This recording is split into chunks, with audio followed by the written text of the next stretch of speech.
7 días. Es el tiempo que el Amazonas necesitó para borrarlo.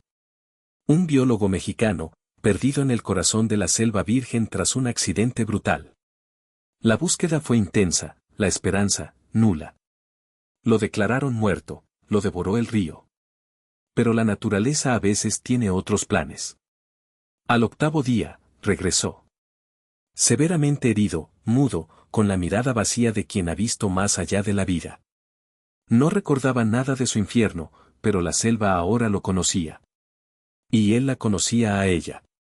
Su supervivencia no fue un milagro, sino el inicio de una transformación inquietante. La persona que se perdió en el río nunca volvió. La humedad era una sábana pesada que asfixiaba el campamento San Lázaro. El aire estaba tan quieto que los zumbidos de los insectos sonaban como lamentos amplificados. Se había cumplido el 7º día desde el naufragio en el río Serpiente, y la esperanza se había disuelto, convertida en un vapor grisáceo. Los esfuerzos de búsqueda, inicialmente frenéticos, habían menguado hasta convertirse en movimientos mecánicos y sin fe. Eduardo Moncada, de 45 años, un hombre robusto con la barba de candado salpicada de canas, se sentó frente a una radio estática. Sus hombros se encorvaban bajo el peso de la responsabilidad y el fracaso. Había pasado las últimas 70 horas coordinando equipos locales que, francamente, ya habían declarado la misión una pérdida total. Los patrocinadores en México esperaban noticias, no excusas. Ya no hay nada, Lalo, dijo el capataz local, masticando tabaco.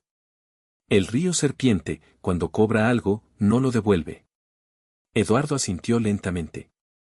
Su mente repasaba la última vez que había visto a Javier Flores, de 32 años, alto, complejo, delgado y atlético, con esa sonrisa de científico seguro de sí mismo. Javier, el metódico, el ambicioso, el que se había adentrado en esa expedición con la ilusión de una vida. Ahora, solo quedaban fragmentos de la lancha expedicionaria El Dorado encallados kilómetros río abajo. Sofía Rivas, de 28 años, baja, con grandes ojos que parecían absorber toda la tristeza del mundo, se acercó a Eduardo. Había pasado todo el día catalogando el equipo rescatado, un ejercicio inútil de contabilidad del desastre. Ya envié el reporte oficial, dijo Sofía, con voz rasposa. Declaración de fallecimiento. Eduardo cerró los ojos. La palabra fallecimiento sonó como un disparo en el silencio sofocante del campamento. Se había terminado. La jungla había ganado. Prepárense para la evacuación en 2 días. No hay más que hacer aquí, ordenó Eduardo, su voz carente de autoridad, solo resignación. La selva es implacable. Javier lo sabía. La noche cayó como una manta de tinta negra, densa y sin estrellas visibles. El luto se instaló de manera formal en el campamento San Lázaro.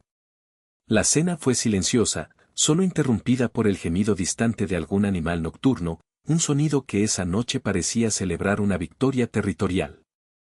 El sol del 8º día apenas se asomaba, filtrándose a través del dosel espeso, cuando el grito rompió el protocolo del duelo. No era un grito de alarma, sino un sonido gutural, de incredulidad. Eduardo y Sofía se levantaron de sus hamacas de un salto, empuñando linternas que rasgaban la penumbra matutina. Varios de los guías locales estaban agrupados en el perímetro oeste del campamento, cerca de donde la vegetación se volvía casi impenetrable. Estaban señalando, mudos, hacia la penumbra verde. Y de ahí, surgió él. No llegó por el río, ni por el sendero. Salió directamente de la espesura, donde no existía camino, donde solo había maraña, espinas y maleza virgen. Era Javier Flores. Estaba vivo, pero apenas. Su cuerpo, antes atlético, ahora parecía hecho de piel tensa y hueso. Estaba cubierto de laceraciones profundas que se habían coagulado, mezcladas con barro seco y sangre fresca. Su camisa de campo había sido desgarrada, y revelaba no solo las costillas prominentes, sino algo más perturbador, símbolos pictóricos dibujados con una sustancia rojiza sangre, arcilla, sobre su antebrazo y clavícula, patrones geométricos y espirales que no tenían cabida en la iconografía moderna, símbolos que ardían contra el palidez enfermiza de su piel. Javier no caminaba, se arrastraba con un movimiento primario, instintivo. Sus ojos, antes llenos de la luz de la razón, estaban abiertos de par en par, vacíos de reconocimiento. Una mirada ausente. Sofía Rivas fue la primera en reaccionar. El shock inicial de ver a un muerto levantarse fue reemplazado por un torrente de adrenalina. Corrió hacia él, intentando llamarlo por su nombre. Javier. Javier, soy Sofía. ¿Qué te pasó? Javier se detuvo a medio paso. Sus labios se movieron, pero no emitieron palabras en español. Fue un sonido seco, gutural, más parecido al de una garganta animal que al de un biólogo mexicano educado.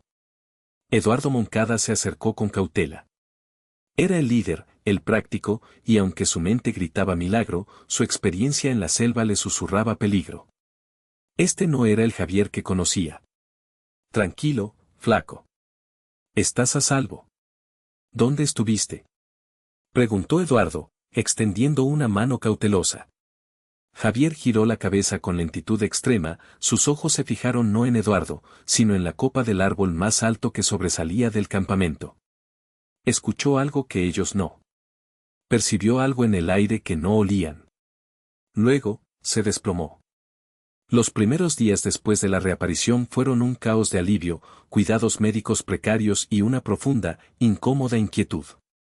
Javier tenía heridas que desafiaban la lógica, cortes limpios en lugares donde la vegetación normalmente solo deja rasguños. No tenía picaduras graves de insectos venenosos, ni rastros de mordidas de pirañas, a pesar del naufragio en el río Serpiente. Médicamente, su supervivencia era un prodigio, un desafío a todas las leyes de la biología que él mismo había estudiado. Lo más perturbador era el vacío. El agujero negro en su memoria que abarcaba los días 1 al 7 de la expedición, el lapso de su desaparición. Sentado en el comedor rudimentario del campamento San Lázaro, Javier bebía agua con la avidez de quien no lo hace desde hace un siglo. Estaba física y mentalmente a miles de kilómetros de distancia. Javier, necesito que te concentres, insistió Eduardo, sosteniendo una libreta de notas. ¿Recuerdas el río? ¿El accidente? La lancha El Dorado. Javier pestañeó, sus ojos marrones moviéndose inquietos. Agua, murmuró, su voz áspera. Mucha agua. Frío. Oscuridad. ¿Y después? ¿Cómo llegaste a tierra? ¿Viste a alguien? ¿Algún local, un asentamiento? La pregunta provocó una reacción violenta. Javier se encogió, cubriéndose la cabeza con las manos, no por dolor físico, sino como si intentara bloquear un sonido ensordecedor que solo él escuchaba. No. Cánticos. Solo cánticos. Y el verde. Todo verde. Sofía, que lo observaba desde la distancia, notó los detalles que a Eduardo se le escapaban. Eduardo solo veía a un hombre traumatizado que necesitaba un psiquiatra y un avión de vuelta a casa. Sofía, la observadora, veía el cambio primario.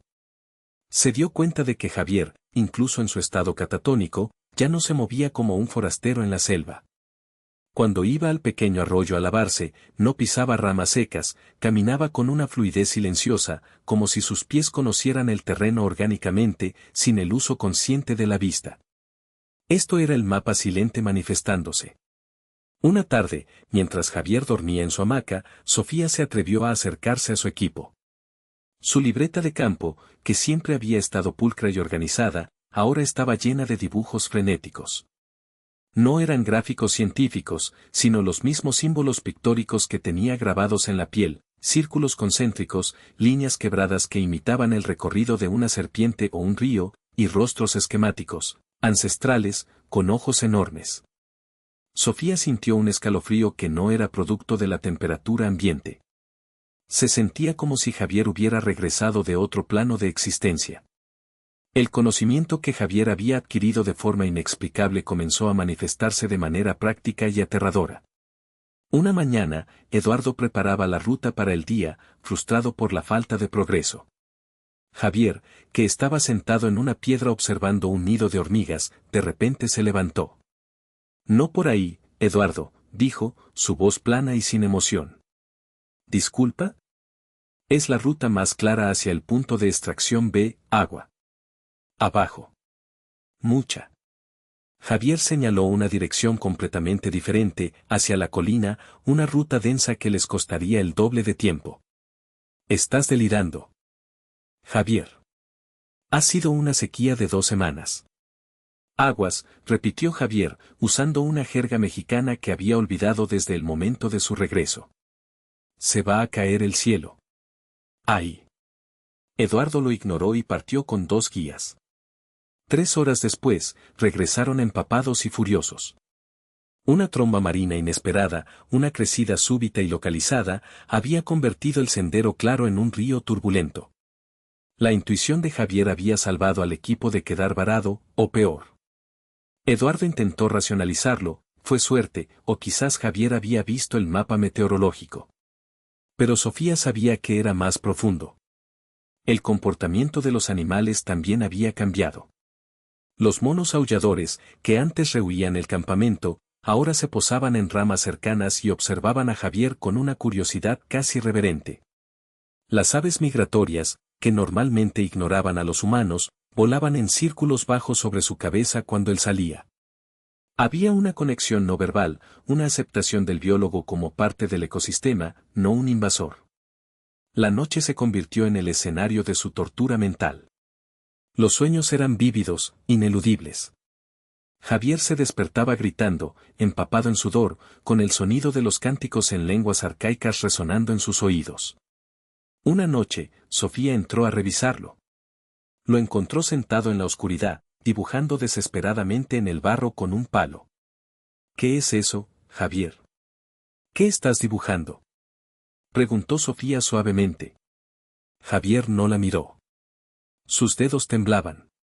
La serpiente. La madre. Yakumama, susurró. Ellos me la mostraron. Debo recordar. ¿Quiénes? ¿Quién te mostró qué? La ciudad perdida de Yakumama, dijo Javier, y por primera vez desde que regresó, hubo un destello de terror lúcido en sus ojos. Estuve ahí. Es real. La mención de la ciudad perdida de Yakumama, una leyenda que la expedición había descartado como mito, encendió las alarmas de Eduardo. Si Javier había encontrado un asentamiento no contactado, eso significaba que había sido testigo de algo que no debía, y su regreso podía poner en peligro tanto a la comunidad ancestral como a la expedición. Eduardo lo confrontó a la mañana siguiente, no con empatía, sino con la fría lógica del investigador. Javier, esta es la última vez que te lo pregunto. ¿Qué pasó? ¿Fuiste retenido? ¿Te drogaron? Esos dibujos son chamanismo, superstición. Javier se levantó, alto y delgado, con una energía que no reflejaba su estado físico. La mirada enigmática de antes se había solidificado en algo peligroso. No entiendes. No es retención. Fue una elección. ¿Una elección de qué? ¿De dejarte morir en el río, y luego aparecer con la cabeza llena de cuentos? Tu vida científica está en juego, Javier. Mi vida científica, Eduardo, era una mentira. La tensión entre los dos mexicanos se cortaba con cuchillo. El Javier racional, metódico, había sido reemplazado por una figura primaria, impulsada por una sabiduría oscura. Javier tomó su cantimplora y se dirigió hacia la selva, siguiendo un sendero invisible. Eduardo lo siguió, enfurecido y asustado. Sofía, sintiendo que el conflicto llegaba a su punto de quiebre, se fue tras ellos. Se adentraron en el tramo de selva virgen. Javier se movía con la certeza de un depredador nativo. Eduardo tropezaba, maldiciendo en voz baja. Detente, Javier. Tenemos que irnos. Javier se paró de golpe en un claro diminuto, donde la luz del sol penetraba por un agujero en el dosel, iluminando un altar de piedra cubierto de musgo. Él lo había encontrado sin buscar, siguiendo el mapa silente, el conocimiento implantado en su subconsciente. Me salvaron porque era el único que podía entender, dijo Javier, girándose hacia Eduardo. Sus ojos ardían. El naufragio no fue un accidente. Fue una prueba. Estás desvariando, dijo Eduardo, apuntándolo con el rifle que llevaba por seguridad. El escepticismo de Eduardo era su única defensa contra lo inexplicable. No. Yo morí en el río Serpiente, Eduardo. La persona que ves es un custodio. Ellos me enseñaron que la civilización está matando al mundo, y no lo saben. Me mostraron el verdadero equilibrio. El secreto no es lo que documentamos, es lo que ignoramos. Javier levantó su mano, mostrando los símbolos pictóricos. Estos no son dibujos. Son llaves. Me dieron el lenguaje de la selva. El poder de Yakumama. En ese instante, la selva circundante se agitó de forma violenta, pero silenciosa. No era el viento. Era la reacción al nombre, a la profanación del secreto. Eduardo, aterrorizado, apretó el gatillo, pero el rifle, inexplicablemente, se atascó. Sofía observaba, paralizada. Ella sintió la vibración del aire, la electricidad primigenia que emanaba de Javier. Javier no reaccionó con miedo. Levantó ambas manos hacia el dosel, y en un acto que parecía imposible, emitió un cántico en lenguas arcaicas. No era un grito, era una modulación tonal profunda que resonó en el pecho de Eduardo y Sofía. Alrededor del pequeño altar, la tierra comenzó a temblar ligeramente. De la maleza más cercana, surgieron 3 grandes felinos, posiblemente jaguares, animales que normalmente huirían del contacto humano. Pero no huyeron. Caminaron lentamente, como si fueran guardias silenciosos, y se posicionaron detrás de Javier. Sus ojos, dorados y penetrantes, estaban fijos en Eduardo. Eduardo Moncada sintió el miedo puro por primera vez en su vida en la selva. No era miedo a la bestia, sino miedo a la fuerza que controlaba a la bestia, a la fuerza que había poseído a su amigo. ¿Qué eres? Balbuceó Eduardo, dejando caer el rifle. Soy el puente, respondió Javier. Su voz ahora era doble, la suya y una más profunda, resonante, ancestral. En esos 7 días, me mostraron que la ciudad perdida de Yakumama no está hecha de piedra, sino de conciencia. Ellos no necesitan tecnología, ellos son la tecnología de la vida. Y me encomendaron una tarea. El secreto ancestral se reveló, Javier no regresó para hablar de Yakumama, regresó para protegerla y para llevar un mensaje de cambio radical a la civilización. El mundo, tal como lo conocemos, es una farsa que ignora la conexión simbiótica esencial. Los jaguares avanzaron un paso. Regresa al campamento, Eduardo. Y di la verdad que elegiste creer. Di que me mató la selva. Di que mi cuerpo jamás se encontró. El mundo no está listo para esto. Eduardo no necesitó más indicaciones. Retrocedió, su mente en una espiral de negación y terror absoluto. Corrió, dejando atrás al Javier que conocía y al monstruo de conocimiento que lo reemplazó. Sofía, sin embargo, se quedó. Se acercó a Javier con una mezcla de pavor y comprensión. Javier, ¿qué vas a hacer ahora? Javier sonrió, pero su sonrisa no tenía calidez, era la sonrisa de la selva, indiferente y poderosa. Voy a desaparecer de nuevo, Sofía. Pero esta vez, por elección. Regresa, y olvida lo que has visto. Yo ya no soy Javier Flores. Él murió. Javier se volteó y, con los felinos siguiendo su estela, se adentró en la maleza, no rompiendo ni una sola hoja, fundiéndose con la densidad del entorno. El biólogo racional y ambicioso había completado su transformación en el guardián de un secreto insondable. Eduardo regresó al campamento San Lázaro solo y devastado, su escepticismo hecho pedazos. Reportó una nueva desaparición, pero esta vez, sin búsqueda, sin duda. Sofía Rivas confirmó la historia de Eduardo con una firmeza helada. La versión oficial que se envió a México fue la original, Javier Flores había perecido en el río Serpiente, su cuerpo nunca recuperado. El trauma del 8º día fue enterrado bajo el peso de la supervivencia y la autoconservación. Días después, mientras desmantelaban el campamento San Lázaro, Sofía encontró la libreta de Javier, la que contenía los símbolos pictóricos y las notas frenéticas sobre Yakumama. Los arrancó, guardando las hojas en el fondo de su mochila. Ella sabía que el biólogo había regresado con vida, pero también entendió la cruda verdad. La persona que regresó era un fantasma imbuido de una misión. Un hombre que había trocado la ambición científica por el poder ancestral. Eduardo Moncada, de 45 años, no recordaba haber soltado el rifle. Simplemente ya no estaba en sus manos. El sonido gutural de Javier Flores, esa modulación tonal que no era humana, había paralizado su sistema nervioso. El miedo que sintió en ese claro no era el miedo a ser mordido o atacado, era el terror cósmico de presenciar la ruptura de las leyes naturales que regían su mundo. Los jaguares, imponentes y silenciosos, eran solo una extensión de la voluntad de Javier. Regresa, Eduardo, repitió Javier, y esta vez, el eco ancestral en su voz era más débil, como si la conciencia de Javier Flores, el biólogo, estuviera luchando por una última palabra, una despedida. Di que me tragó la selva. Eduardo tropezó hacia atrás, el barro pegándose a sus botas como una mano que intentaba retenerlo. Intentó hablar, pero solo salió un jadeo.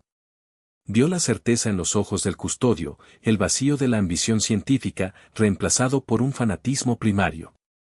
Se dio la vuelta y corrió, sin importarle la dirección, solo escapar de la presencia tripartita, el hombre, los símbolos y las bestias guardianas. Corrió hasta que sus pulmones ardieron y el sonido de los cánticos y el movimiento sigiloso de los felinos se atenuó. Cuando se detuvo, apoyándose en el tronco de una caoba, vomitó. No fue solo el esfuerzo físico, fue la expulsión visceral de la realidad que había presenciado. Mientras tanto, Sofía Rivas, de 28 años, permanecía inmóvil. Ella no había sentido el mismo terror paralizante que Eduardo. Su miedo se mezcló con una fascinación oscura.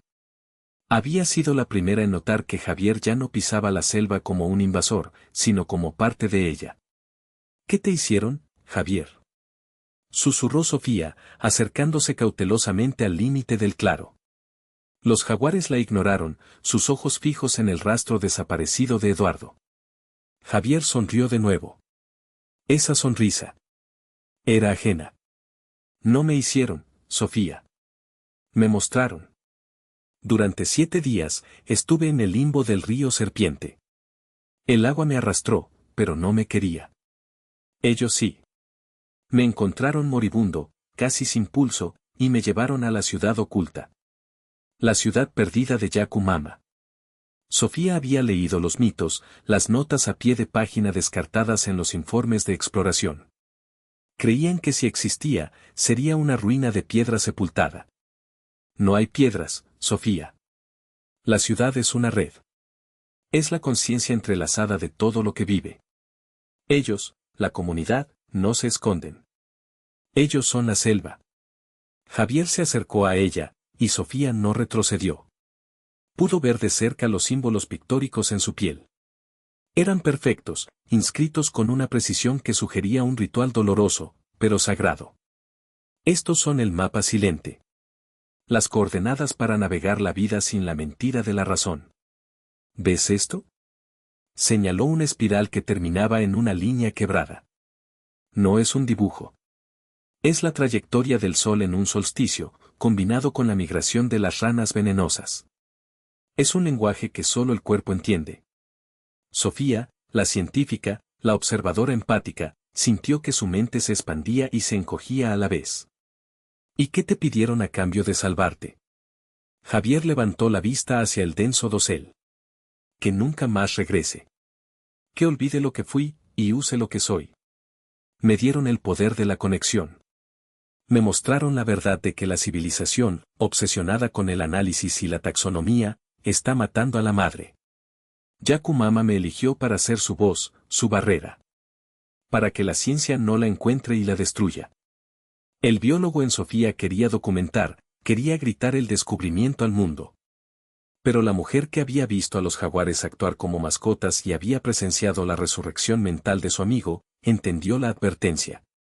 ¿Vas a quedarte? ¿Solo? No estoy solo. Estoy con el conocimiento. Y tú, Sofía, tienes que vivir la mentira por mí. Sé mí. Testigo silente. El mundo tiene que creer que Javier Flores murió. Javier dio media vuelta. Los 3 jaguares se movieron en perfecta sincronía. Se internaron en la espesura. No hubo sonido de ramas quebrándose, ni de hojas pisadas. Simplemente, desaparecieron. Se fundieron con el verde, dejando a Sofía sola en el claro, frente a la evidencia irrefutable de lo imposible. Cuando Sofía Rivas regresó al campamento San Lázaro, encontró a Eduardo en un estado de shock catatónico, acurrucado bajo su lona de campamento. Estaba temblando a pesar del calor asfixiante. «Vienen por nosotros, ¿verdad?», gimió Eduardo, sin mirar a Sofía. «Esa gente, esa tribu. Vienen a matarnos por haber visto». «Nadie viene, Eduardo», dijo Sofía, su propia voz sorprendentemente tranquila, casi vacía. Había enterrado su terror para asumir la misión que Javier le había impuesto, la protección del secreto. Javier nos dijo que nos fuéramos. Que no regresáramos, que mintiéramos. Eduardo Moncada se levantó de un salto, sus ojos inyectados en sangre. El líder escéptico y práctico había sido reemplazado por un manojo de nervios rotos. Mentir. ¿Tú lo oíste, Sofía? ¿Los animales, los cánticos? Él no era Javier. Era una cosa. Un demonio. ¿Y tú quieres que mintamos? Quiero que vivamos, Eduardo, replicó Sofía, sujetando su mirada. Ella había comprendido el poder de la selva, Eduardo solo había entendido su crueldad. Lo que viste fue la verdad. Y la verdad no nos conviene. Si decimos lo que vimos, nos encarcelarán, nos internarán, o lo que es peor, irán a buscarlo. Y si lo encuentran, destruirán la ciudad perdida de Yakumama. Él nos dio una salida. Úsala. La razón de Eduardo luchó una última vez. Recordó la presión de los patrocinadores, el ridículo al que se expondrían si reportaban jaguares guardianes y lenguajes ancestrales. La declaración de fallecimiento, enviada el día 7, se convirtió en una bendición. Era la excusa perfecta. Se fue. Se fue de nuevo. Esta vez, sin regreso, Eduardo respiró profundamente, el aire húmedo ya no era solo aire, sino el aliento de la jungla que lo juzgaba. Regresó un día y se perdió otra vez. Lo devoró la selva. Eso reportaremos a México. No encontramos el cuerpo. Punto final. El acuerdo tácito se cerró entre ellos. No fue un pacto de honor, sino un pacto de supervivencia y negación. Mientras empacaban apresuradamente el equipo restante en Campamento San Lázaro, preparándose para la evacuación que ahora era una huida, la mente de Javier Flores, el custodio, se expandía y consolidaba a kilómetros de distancia. Para él, la memoria de los días 1 al 7 no era un recuerdo lineal, sino una serie de imágenes sensoriales intensas, una inmersión forzosa en una nueva forma de conciencia. El agua del río Serpiente era un puño helado. El naufragio en la lancha expedicionaria El Dorado lo había lanzado a las profundidades. Se había golpeado la cabeza con el casco sumergido. El instinto metódico de supervivencia de Javier Flores, el biólogo, había funcionado por inercia, nadar hacia la orilla, buscar refugio. Pero la orilla que encontró no era normal. Era un punto en la selva virgen donde el aire era más pesado, el silencio más absoluto. Cuando despertó, no estaba solo. Estaba acostado sobre una cama de hojas frescas y musgo, en el corazón de la espesura, donde la luz del sol rara vez tocaba el suelo. A su alrededor, había rostros. Rostros ancestrales, pintados con tintes naturales, con ojos inusualmente grandes que parecían ver más allá de su piel. Eran los habitantes de la ciudad perdida de Yakumama, una comunidad que había perfeccionado el camuflaje hasta el punto de la invisibilidad. Un hombre mayor, cuyo cuerpo era una cartografía de cicatrices y símbolos, se inclinó sobre él. Su nombre, que Javier aprendió sin oírlo pronunciado, era Kaira. Kaira era el líder, el chamano guardián de la conexión. Kaira no habló español, ni ninguna lengua que Javier conociera. Los cánticos en lenguas arcaicas que Javier había escuchado en sus delirios eran el medio de comunicación. No eran palabras, eran vibraciones que reestructuraban la mente del forastero. Primer día de la transformación visión, el dolor era insoportable. Kaira aplicó una pasta roja, la misma sustancia de los símbolos pictóricos sobre sus heridas. Era arcilla y pigmento, pero también conocimiento. Al untarla, la sensación era de que sus nervios se recalibraban. Le hicieron beber un brebaje amargo que lo sumió en un trance hipnótico. En ese estado, sintió el pulso de la selva. Vio el mapa de las raíces bajo tierra, el flujo del agua subterránea. El mapa silente no era un pergamino, era su sistema nervioso siendo cableado al ecosistema. Tercer día de la transformación visión, los símbolos pictóricos fueron inscritos en su piel. El proceso fue lento y ritualístico. No se trataba de un tatuaje, sino de un marcaje de pertenencia y poder. Cada línea, cada espiral, no solo representaba un patrón natural, el curso del río, el movimiento de un jaguar, sino una memoria de la tierra. Kaira le enseñó que la vida era una danza, y la civilización había olvidado los pasos. Le mostraron las pruebas de cómo los hombres de ciencia venían con bisturís y cámaras, cortando y catalogando, sin honrar el aliento de la vida. Sexto día de la transformación visión, Javier Flores, el biólogo metódico, había muerto. Lo que quedó fue un recipiente. Kaira le transmitió el secreto ancestral, la ciudad de Yakumama no podía ser descubierta. Su conocimiento era demasiado poderoso, demasiado puro para ser contaminado por la codicia del mundo exterior. Y si él había sobrevivido al naufragio, era porque Yakumama lo había permitido. Lo había elegido para ser el emisario, el que llevaría el miedo y la advertencia, garantizando así el aislamiento de la comunidad. El precio de su vida era el olvido y la misión de proteger el velo. En el último trance, Javier vio su propio reflejo en el agua turbia. No era solo él. Detrás de sus ojos, había un entendimiento más antiguo, una mirada de serpiente que conocía los caminos del agua y de la tierra. Había aceptado el trato. La ambición había sido purgada, reemplazada por la obligación sagrada. Javier, ahora completamente inmerso en su rol de custodio, caminaba sin rumbo fijo, pero siempre con un propósito. Su cuerpo, aunque famélico, se había adaptado a las exigencias de la jungla. Ya no necesitaba brújula ni machete. El mapa silente era la certeza. Sentía la presencia de los jaguares a su alrededor, una extensión de su nueva voluntad. Sabía que Eduardo y Sofía estaban huyendo, y sabía que no lo buscarían.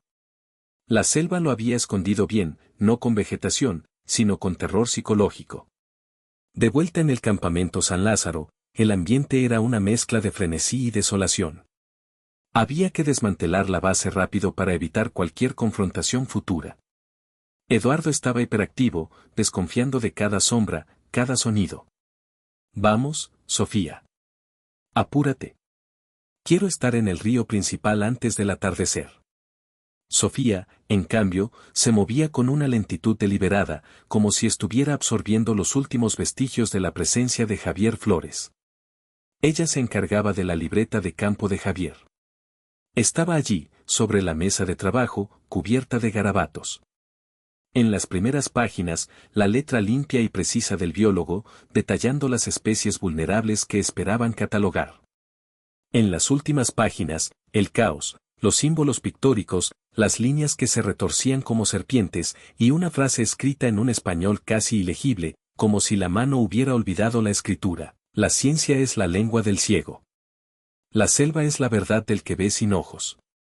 Sofía tomó un encendedor.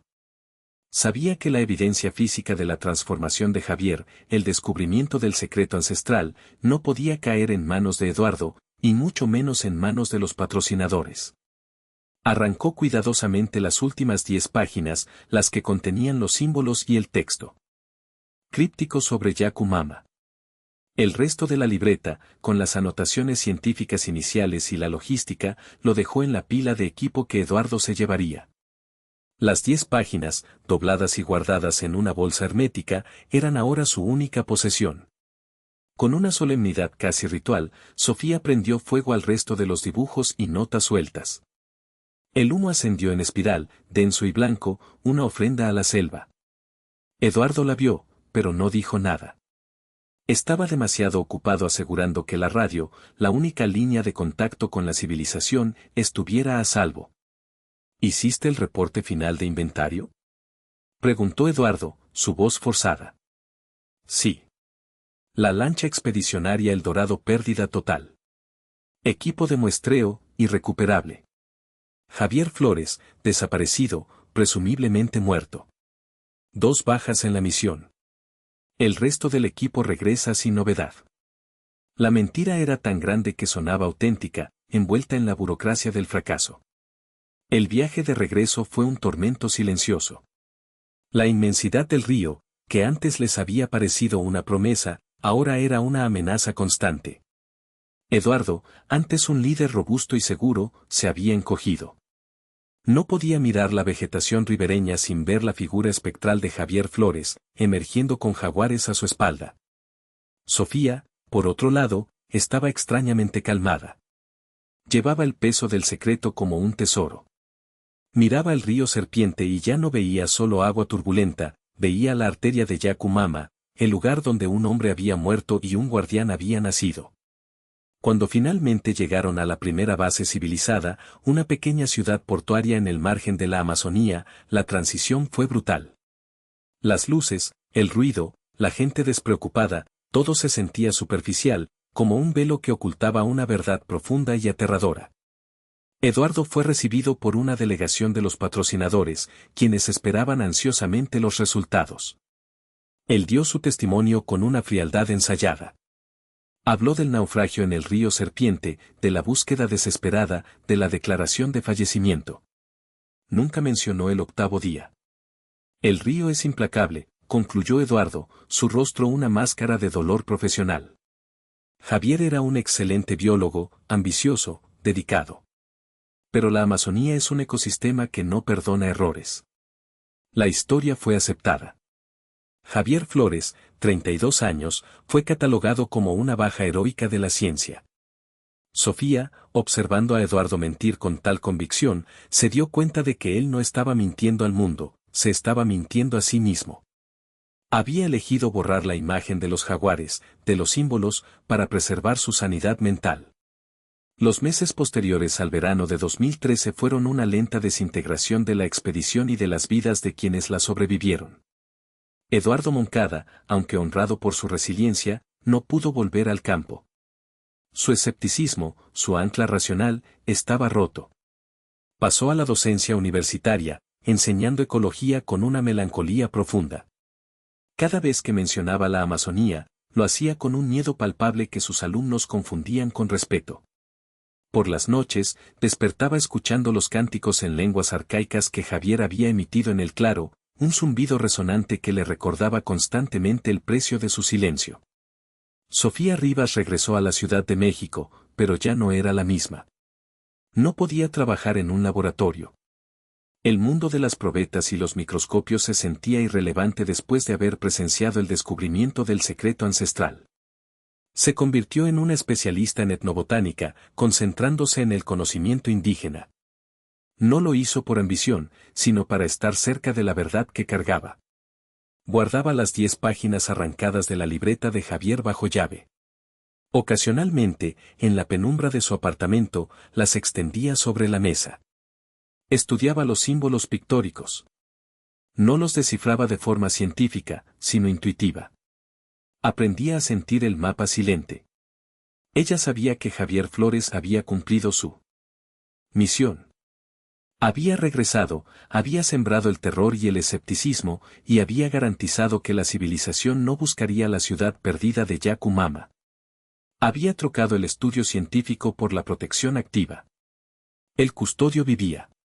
Javier Flores, el hombre ambicioso, había buscado un hito científico y, en su lugar, encontró una verdad que lo despojó de su identidad y le otorgó una nueva.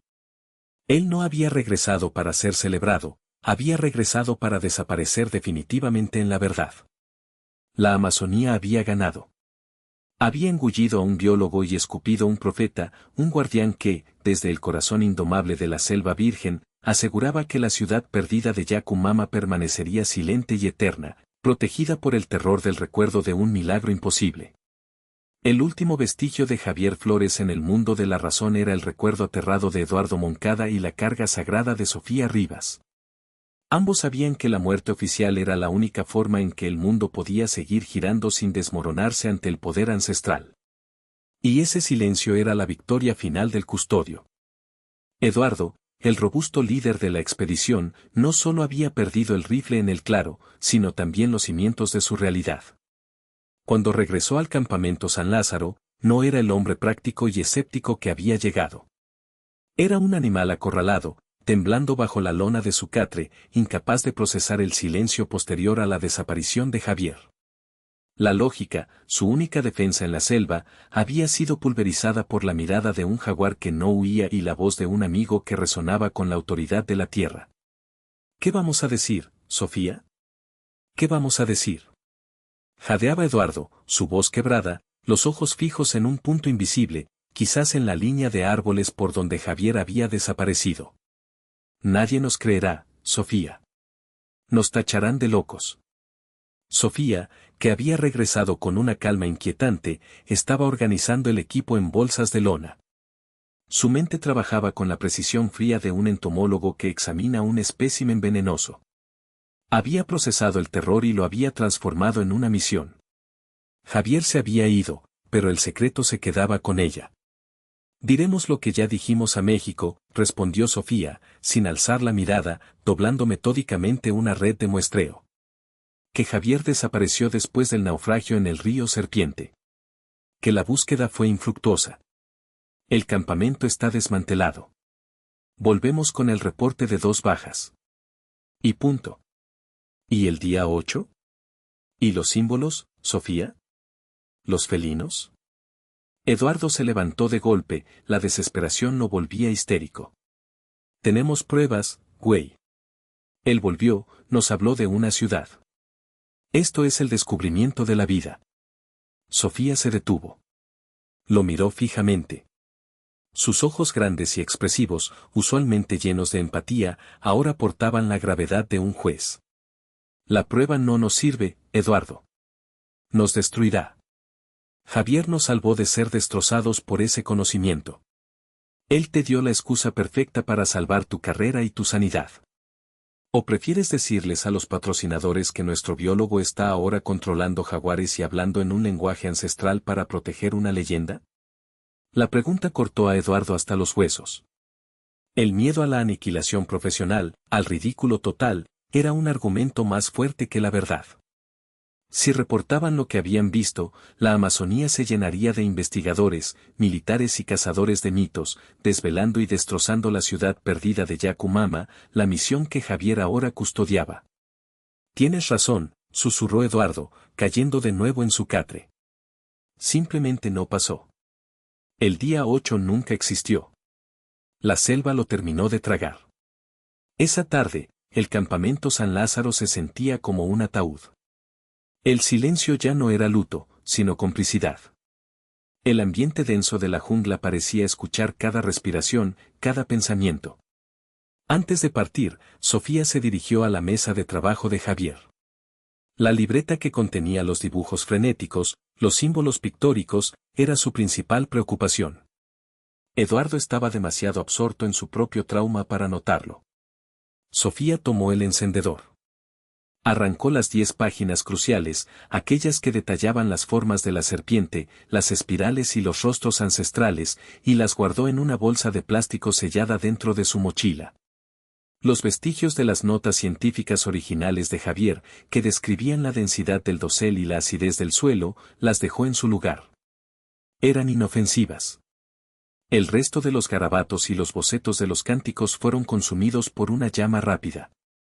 El humo, grueso y con aroma a papel quemado, se elevó hacia el dosel, un sacrificio en honor al pacto de silencio que habían sellado. Desapareció de nuevo, murmuró Sofía al humo. El custodio se quedó con la selva. A kilómetros de distancia, caminando descalzo sobre la tierra húmeda, Javier experimentaba la consolidación de su nueva identidad. El vacío de memoria que había atormentado a Eduardo y Sofía no era amnesia, sino un cambio de formato.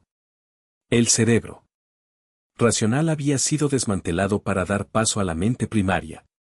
Mientras se movía con la certeza que le otorgaba el mapa silente, el conocimiento ancestral que absorbieron sus células durante los días 1 al 7 se reproducía en su mente no como recuerdos, sino como sensaciones puras. Visión de Javier, la transmisión. El golpe del naufragio en el río Serpiente lo había dejado al borde. El biólogo racional había intentado nadar, pero el río no le dio tregua, sino que lo entregó. Despertar en la ciudad perdida de Yakumama fue como nacer de nuevo. El primer sonido no fue la voz humana, sino el cántico en lenguas arcaicas.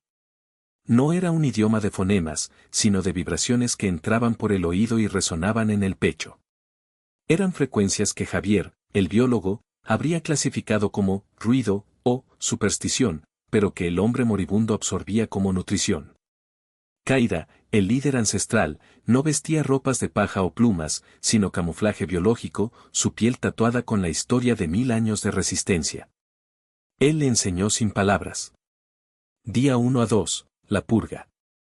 Javier fue inmovilizado y obligado a beber un líquido espeso, amargo, que le quemaba la garganta. Cayó en un delirio febril. Vio los patrones de su vida científica, la ambición, la necesidad de catalogar, de poseer la verdad. Y vio cómo esa necesidad, multiplicada por millones, estrangulaba a la selva. Vomitó, no solo el líquido, sino la racionalidad. Kaira no buscaba curarlo, buscaba borrarlo. El biólogo que quería salvar especies con gráficos y datos fue declarado obsoleto. Día 3, el ritual del marcaje. Fue el momento más doloroso. Kaira y 2 mujeres de la comunidad limpiaron y estiraron la piel de Javier. Usaron una sustancia roja y espesa arcilla, savia y, creía Javier, sangre animal o de la misma comunidad para pintar los símbolos pictóricos. No usaron agujas modernas, fue un proceso de escarificación controlada, un tatuaje que perforaba superficialmente la dermis. El dolor físico era una puerta. A través de ella, Kaira le transmitía el código de la supervivencia. Cántico silencioso, resonando en la mente de Javier, la línea quebrada del río es la vida que no tiene fin. El círculo concéntrico es el latido del mundo que se encoge. Tú llevas la memoria de lo que se pierde. Día 4 a 6, la ciudad de conciencia. Javier fue llevado a los confines del asentamiento. No había pirámides ni templos, solo una armonía perfecta con el entorno. Las estructuras estaban hechas de troncos vivos, hojas tejidas y barro, diseñadas para ser invisibles a 20 metros. La ciudad perdida de Yakumama no era una ruina que la ciencia pudiera desenterrar, era una red biológica, un sistema de conocimiento vivo. Kaira le mostró cómo la comunidad no cazaba por deporte ni por ambición, sino por equilibrio. Le mostraron cómo invocar la calma en el jaguar, cómo caminar sin dejar rastro. La conexión con los animales no era magia, sino respeto total y comprensión del lenguaje corporal primario. El biólogo aprendió que su misión de catalogar era una forma sutil de dominación. El conocimiento era sagrado y no podía ser compartido con aquellos que lo usarían para explotar. Cántico silencioso, sobreviviste no por tu fuerza, sino porque el río te rechazó. Te devolvemos a tu mundo, pero el conocimiento se queda contigo. Eres el veneno que garantiza nuestro antídoto. El hombre que miente para que la verdad viva. Javier se dio cuenta de la cruel paradoja, para salvar a la ciudad perdida, tenía que borrar su existencia en la memoria de la civilización. Su regreso era una advertencia envuelta en trauma, un faro de peligro que garantizaría que nadie intentaría buscar la verdad. El Javier Flores racional había muerto en el ritual. Solo quedaba el custodio, un hombre que se movía con la gracia de la serpiente y la visión del águila. Día 7, el despertar del custodio. El día que fue oficialmente declarado muerto en el campamento San Lázaro, Javier despertó sintiéndose completamente transformado, aunque débil. Su mente estaba limpia del caos, llena solo de la certeza de su misión. Lo despidieron con una última imposición de manos. Su camino de regreso al campamento, directo y sin obstáculos, fue guiado por la conciencia de la selva. No encontró el camino lo encontró a él. Los animales lo observaban, no como un depredador o una presa, sino como un igual. El rostro que mostró a Eduardo y Sofía era el de un hombre en shock. Era un mecanismo de defensa para garantizar que la humanidad viera el trauma y no el conocimiento. Fin de la visión. El regreso de Eduardo y Sofía por el río Serpiente fue una tortura. Habían asegurado otra lancha, pero el agua se sentía hostil, vibrando con una energía que no era natural. Cada ruido en la ribera, cada aleteo de un pájaro, hacía que Eduardo se estremeciera. ¿Ves algo? ¿Ahí, en esa maleza? Preguntaba Eduardo cada 5 minutos, el rostro pálido bajo el sol inclemente. No hay nada, Eduardo, respondía Sofía, aunque ella también sentía la presencia. Ella sabía que Javier no estaba siguiéndolos, pero el miedo que había inculcado era un guardián más efectivo que cualquier muro. La relación entre ellos se había roto. Eduardo la miraba con resentimiento, como si Sofía fuera la portadora del virus de la locura que había infectado a Javier. Sofía, por su parte, lo veía como un cobarde cuyo pragmatismo había sido su salvación y su condena. En un momento, la lancha se atascó brevemente en un banco de arena. Eduardo entró en pánico, gritando órdenes al guía local para acelerar. Sofía, con una calma que la sorprendió a sí misma, simplemente se inclinó sobre el agua turbia. Aguas, murmuró, y sin pensarlo conscientemente, movió una rama flotante que estaba bloqueando la propela. El movimiento fue mínimo, pero crucial. El guía, un hombre curtido, la miró con asombro. ¿Cómo supo dónde estaba, patrona? Sofía se encogió de hombros, su corazón latiendo con la verdad. El mapa silente. Ella no había visto la rama, sino la interrupción del flujo. El conocimiento de Javier se había adherido a ella, aunque solo fuera por la empatía del testigo. Llegar a la base de operaciones, fuera de la selva virgen, fue como emerger de un pozo. Las personas, las comodidades de la civilización, eran estridentes y vacías. Eduardo se enfocó inmediatamente en el reporte oficial. Se reunió con los representantes de los patrocinadores en el puerto.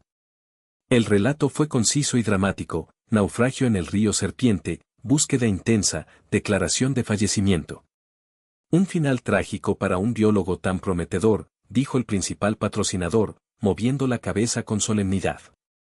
Pero la selva es un entorno brutal, Eduardo. Sí.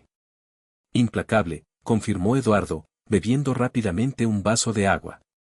La mentira se deslizó fácilmente, ya había sido internalizada como la única verdad posible. Sofía observó el teatro. Javier Flores había sido sacrificado por segunda vez, pero ahora, el sacrificio tenía un propósito.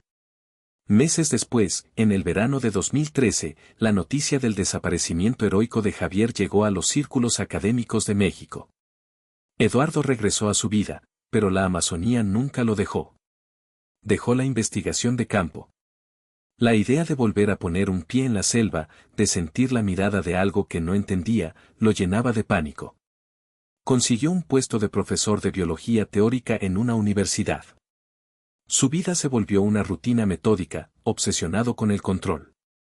En sus clases, hablaba de la Amazonía con reverencia y miedo, un tono que sus estudiantes encontraban cautivador. Les enseñaba la taxonomía, la ecología, pero siempre omitía un factor: la conciencia del ecosistema. Una noche, Eduardo despertó gritando. Había soñado con los símbolos pictóricos en la piel de Javier. Eran espirales de barro y sangre, girando y girando. Encendió la luz de golpe. El zumbido de los cánticos en lenguas arcaicas era tan fuerte en su cabeza que tuvo que taparse los oídos. La selva le había devuelto su vida, pero le había robado la paz. Entendió que el secreto no solo protegía a Yakumama, sino que también lo castigaba a él con la locura a cuentagotas. Sofía Rivas se aisló. Regresó a su pequeño departamento en Ciudad de México, donde el cemento y el tráfico le parecían absurdamente irreales. Las 10 páginas de la libreta de Javier eran su única conexión con la verdad. Intentó retomar su trabajo de bióloga, estudiando muestras y analizando datos, pero se sentía como si estuviera observando el mundo a través de un velo. La ciencia le parecía ahora una colección de notas al pie de página, ignorando el texto principal que era la vida misma. Comenzó a estudiar etnobotánica y mitología ancestral amazónica. No le importaban las publicaciones o el reconocimiento, solo quería entender el lenguaje que Javier había absorbido. Una tarde, mientras examinaba uno de los símbolos pictóricos, una línea ondulada que Javier había dibujado frenéticamente, Sofía tuvo una revelación. El símbolo no era solo una serpiente, era la representación de las corrientes subterráneas de un río que solo existía en el subsuelo. Era la geología viva codificada en un garabato. Se dio cuenta de que si pudiera descifrar el mapa silente, podría encontrar a Javier. Pero la promesa que le había hecho al custodio, el silencio, era más fuerte.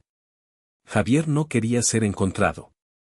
Quería que el mundo creyera su mentira oficial. Sofía guardó las páginas en una caja fuerte. Eran la evidencia irrefutable de que la civilización, en su arrogancia, había estado a punto de tropezar con una verdad capaz de desintegrar la economía global y la ciencia moderna. Pasaron 2 años. Sofía había aceptado su papel de testigo silente. Dejó su trabajo formal y se convirtió en consultora ambiental, viajando discretamente por América Latina, siempre cerca de la periferia de la Amazonía.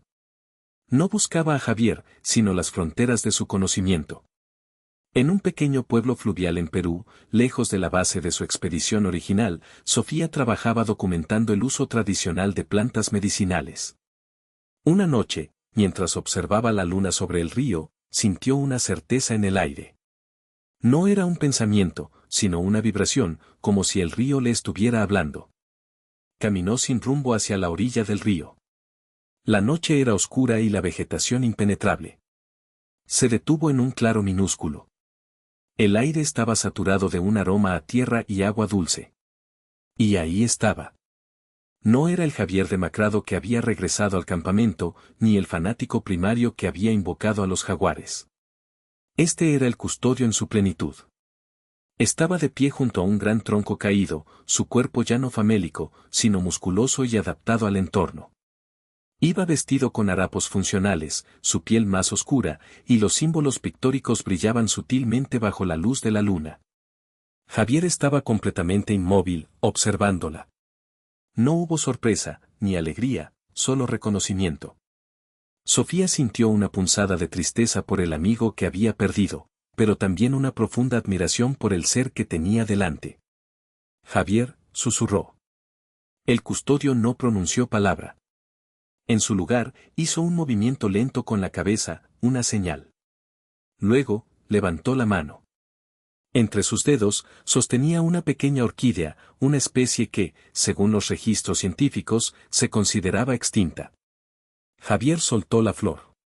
La orquídea no cayó al suelo, se deslizó suavemente hacia el agua y flotó a lo largo de la superficie, siendo arrastrada por la corriente.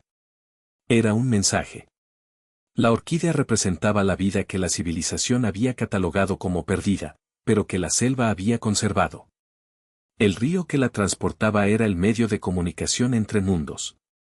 Javier no necesitaba hablar, su presencia y ese simple acto eran la confirmación de que la ciudad perdida de Yacumama estaba a salvo, su vida era su defensa, y él nunca regresaría al mundo de la razón.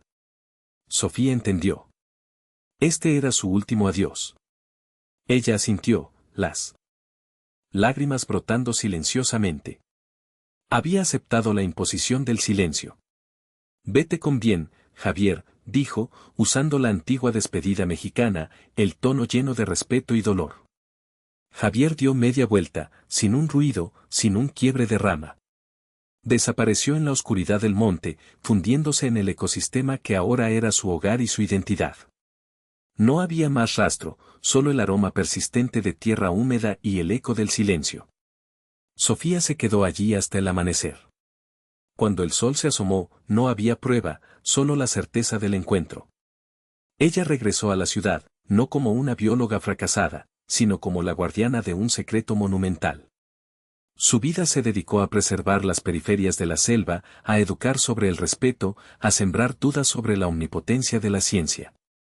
Eduardo siguió dando clases, atormentado por su trauma. El mundo creyó la mentira. Javier Flores, el ambicioso biólogo, había muerto joven, víctima de la Amazonía implacable. Pero la verdad, codificada en símbolos pintados en la piel de un hombre y en 10 páginas escondidas en una caja fuerte en la Ciudad de México, era que Javier no había muerto. Había trascendido. Se había convertido en la voz silenciosa y eterna de la ciudad perdida de Yacumama. La Amazonía había reclamado un científico y, a cambio, había ganado su defensa permanente, un hombre que, al morir su razón, había renacido como el custodio de su poder ancestral. El pacto de silencio había sido el mayor hito de la expedición, un descubrimiento que el mundo nunca conocería, y que era la única garantía de que la selva seguiría viva. Eduardo, a casi un año de la fatídica expedición, se había convertido en una anomalía en el claustro universitario de la capital. Su barba, antes signo de aventura, ahora era solo canas mal cuidadas que enmarcaban un rostro permanentemente tenso. Había sustituido el olor a humedad y tierra ferrosa de la selva por el aroma desinfectado de los laboratorios y el papel viejo de los libros. Buscaba la seguridad de lo predecible, pero el Amazonas lo había programado para detectar lo impredecible. En su oficina, frente a la pizarra llena de diagramas de ciclos de carbono, Eduardo repasaba mentalmente la línea de tiempo oficial: naufragio en el río Serpiente, 7 días de búsqueda, declaración de fallecimiento. Una verdad aceptable, pero una mentira que le mordía la lengua. Había logrado el puesto fijo que tanto anhelaba, patrocinado por la misma gente que quería olvidar el desastre de El Dorado, la lancha que se hundió llevándose a Javier. Pero el ascenso no traía paz, solo un eco perpetuo de cánticos en lenguas arcaicas que nadie más podía escuchar. Se estaba preparando para su clase magistral sobre resiliencia ecosistémica en la cuenca amazónica. La sala estaba llena de estudiantes de posgrado, jóvenes ambiciosos que lo veían como un héroe de campo retirado. Eduardo comenzó a hablar sobre la densidad del dosel, la flora endémica, los datos duros que Javier amaba. Pero a medida que avanzaba, su voz se volvía más estridente. Yakumama, es decir, la Amazonía, no es un entorno que se estudie, jóvenes.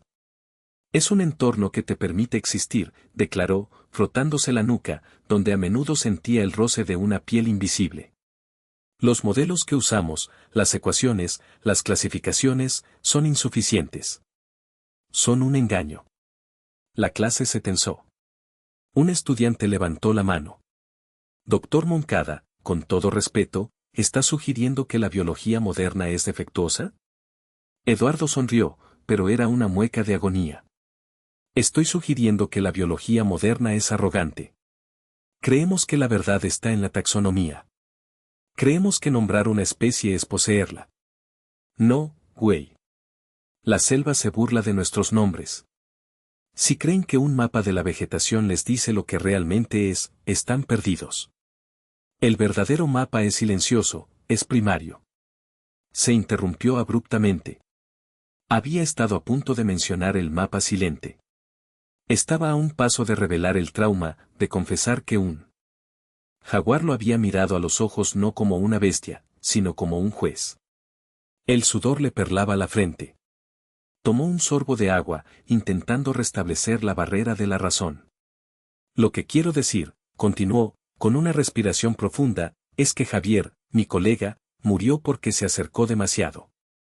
Intentó medir lo inconmensurable. La Amazonía no perdona el intento de control. Salió de la clase esa tarde sintiéndose sucio.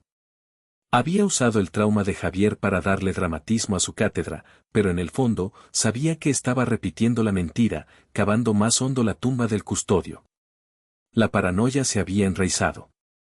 Cada vez que escuchaba un ruido fuera de lugar, pensaba en Kaira y en la posibilidad de que la ciudad perdida de Yakumama enviara a alguien a comprobar si había roto el pacto de silencio. Mientras Eduardo se desintegraba lentamente en la seguridad de la civilización, Sofía había abrazado la incomodidad de la periferia. Su trabajo de consultoría la llevaba a zonas de transición, donde la selva cedía al cultivo, pero donde la memoria ancestral aún era fuerte. Los 10 símbolos pictóricos de Javier eran su tesoro y su martirio. Los había escaneado, fotografiado con luz ultravioleta, y los guardaba en la caja fuerte de su departamento, un pequeño santuario de la locura y la verdad. Pasaba las noches estudiando. No buscando referencias en artículos académicos porque sabía que no las encontraría, sino en textos antropológicos olvidados, en mitos de tribus ya extintas, en el folclore oral. Intentaba descifrar la gramática de lo indecible. Una noche, mientras analizaba el patrón de espirales concéntricas que Javier había dibujado obsesivamente, se dio cuenta de que no eran símbolos estáticos, sino instrucciones. Eran la cartografía de la percepción. Si la línea quebrada era el río, la espiral no era el latido del mundo, como había interpretado en su primer contacto con el dolor de Javier, era la técnica para escuchar el latido. La espiral era el camino para sintonizar su conciencia con el mapa silente. Sofía cerró los ojos, concentrándose en el recuerdo del dibujo. Recordó la calma que había sentido brevemente en la lancha, el momento en que supo dónde estaba la propela sin verla. Era una certeza física, una resonancia. Intentó replicar la sensación. Se concentró en el ruido del tráfico afuera, el zumbido de su refrigerador. Luego, forzó su mente a buscar el silencio debajo del ruido. No era la ausencia de sonido, era el ruido de la vida esencial. De repente, lo sintió. No era visual, sino una presión en sus sienes. Podía sentir el flujo del agua en las tuberías de su edificio, la vibración de un tren subterráneo a kilómetros de distancia. Era una conexión fugaz con la red biológica de la ciudad, un eco perverso de Yakumama adaptado al concreto. El efecto fue tan abrumador que abrió los ojos de golpe, con náuseas. Se sentó en su escritorio, temblando. No, Javier, susurró, hablando con el fantasma de su amigo. No puedo entrar ahí. Entendió la diferencia crucial entre ella y Javier. Él había sido purificado forzosamente por Kaida, despojado de su ego científico. Ella, en cambio, seguía siendo Sofía Rivas, la bióloga empática pero racional. El conocimiento era demasiado poderoso para una mente anclada en la lógica. Decidió que su misión no era descifrar el secreto, sino custodiar su inexistencia. Si el mundo llegaba a comprender el poder de la ciudad perdida, la selva ardería bajo la ambición humana. El silencio de Javier era la única barrera. La historia oficial del naufragio en el río Serpiente era demasiado limpia. En el periodismo de investigación, la pulcritud de una tragedia es, a menudo, la primera señal de encubrimiento. Un joven periodista ambiental, Daniel, radicado en Manaos, Brasil, se topó con el reporte de la expedición El Dorado mientras investigaba la explotación maderera en la región fronteriza. Los nombres de Eduardo y Javier le sonaron. La desaparición de Javier era un pie de página en los Anales de la Ciencia Perdida. Daniel revisó los testimonios. Eduardo había sido hermético, casi militar en su descripción del accidente. La única persona que parecía haber pasado por el trauma de forma más orgánica era Sofía, pero ella se había vuelto inaccesible, una ermitaña académica que solo respondía a correos electrónicos cifrados sobre especies en peligro.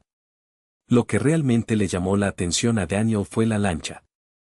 Había sido recuperada a kilómetros del punto de naufragio, pero no tenía daños estructurales graves. Si había habido un violento accidente fluvial, ¿por qué la embarcación parecía simplemente haber sido abandonada y luego encontrada a la deriva? El reporte hablaba de crecida y troncos, pero los lugareños con los que Daniel habló mencionaban un tramo del río Serpiente que, a pesar de su nombre, no era propenso a ese tipo de desastres en verano de 2013. Daniel comenzó a reconstruir la línea de tiempo. Se centró en el octavo día, el día que, según el reporte, la búsqueda se dio por terminada. Pero encontró un pequeño detalle, un comentario borroso en el cuaderno de bitácora de un guía de rescate local, vibraciones extrañas al amanecer. El campamento se sintió diferente. Como si el río hubiera devuelto algo que no quería. El periodista sintió el cosquilleo de la verdad. Había una pieza perdida. Javier no solo había desaparecido, su desaparición era condena a algo tan grande que dos científicos mexicanos estaban dispuestos a vivir una mentira por el resto de sus vidas. Daniel viajó a México, decidido a hablar con Eduardo. Sabía que Eduardo era la parte débil, el ancla a la civilización que se había roto. Daniel se acercó a Eduardo, presentándose como periodista de investigación. Doctor Moncada, me gustaría hablar sobre la expedición El Dorado. Eduardo se puso rígido. La taza de café tembló en su mano. El tema está cerrado, joven. Tragedia, muerte accidental. Reporte oficial entregado. Lo sé. Pero hay cabos sueltos. El guía de rescate del río Serpiente, un hombre llamado Tadeo, comentó que el campamento estaba desmantelado de forma muy apresurada al día 8, y que usted parecía descompuesto. Estaba de luto, espetó Eduardo, intentando mantener la calma, pero el sudor frío regresaba. ¿Estaba de luto o estaba aterrorizado, doctor? ¿Qué fue lo que realmente encontraron el día 8? ¿Por qué la lancha no tenía daños graves? ¿Y por qué usted abandonó el campo y se dedicó a la enseñanza teórica, renunciando a la selva que tanto amaba?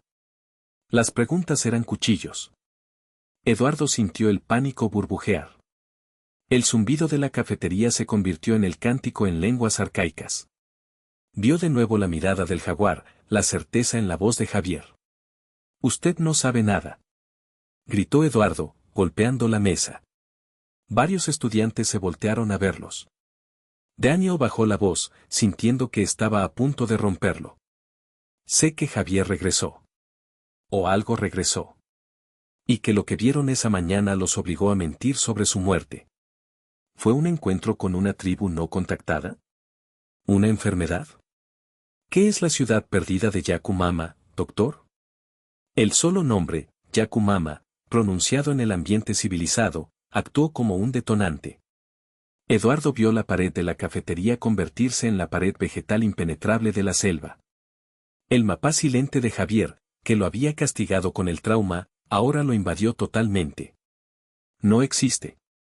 Es un mito», gritó, su voz rasposa. «Javier murió ahogado. Lo juramos. Murió. El día 8 nunca pasó». En un arrebato de histeria total, Eduardo tomó la taza de café caliente y la arrojó al suelo. El líquido oscuro se esparció como una mancha de barro sobre el piso de cerámica blanca. «La selva no perdona, Daniel. La selva te come vivo, te saca la verdad. Y si la dices, te mata a pedazos. Vete, vete antes de que seas parte del mapa». Eduardo salió corriendo de la cafetería, empujando a los estudiantes, su rostro contraído en una máscara de terror. El profesor respetado se había desmoronado públicamente. Daniel se quedó de pie, observando la mancha de café en el piso. Había obtenido su prueba, aunque fuera de la histeria. La historia oficial era una mentira, y la ciudad perdida era el núcleo de esa mentira. La noticia del colapso mental de Eduardo no tardó en llegar a Sofía. Había mantenido una distancia cautelosa, pero sabía que la estabilidad mental de su colega era el punto más débil del pacto. Ahora, el secreto estaba comprometido. El periodista Daniel, tras el incidente de la cafetería, la había contactado repetidamente, citando la obligación ética de revelar la verdad de Javier. Sofía sabía que el tiempo se había agotado. Si Daniel publicaba su historia, aunque fuera conjetura basada en la locura de Eduardo y las anomalías del reporte, despertaría la curiosidad. La Amazonía se llenaría de expediciones, buscando a Javier o a la civilización oculta, y el sacrificio del custodio sería en vano. Tenía que destruir la única evidencia tangible que existía. Regresó a su departamento. Sacó la caja fuerte y abrió el compartimento que contenía las 10 páginas selladas de la libreta de Javier, los símbolos pictóricos y los bocetos frenéticos de los cánticos.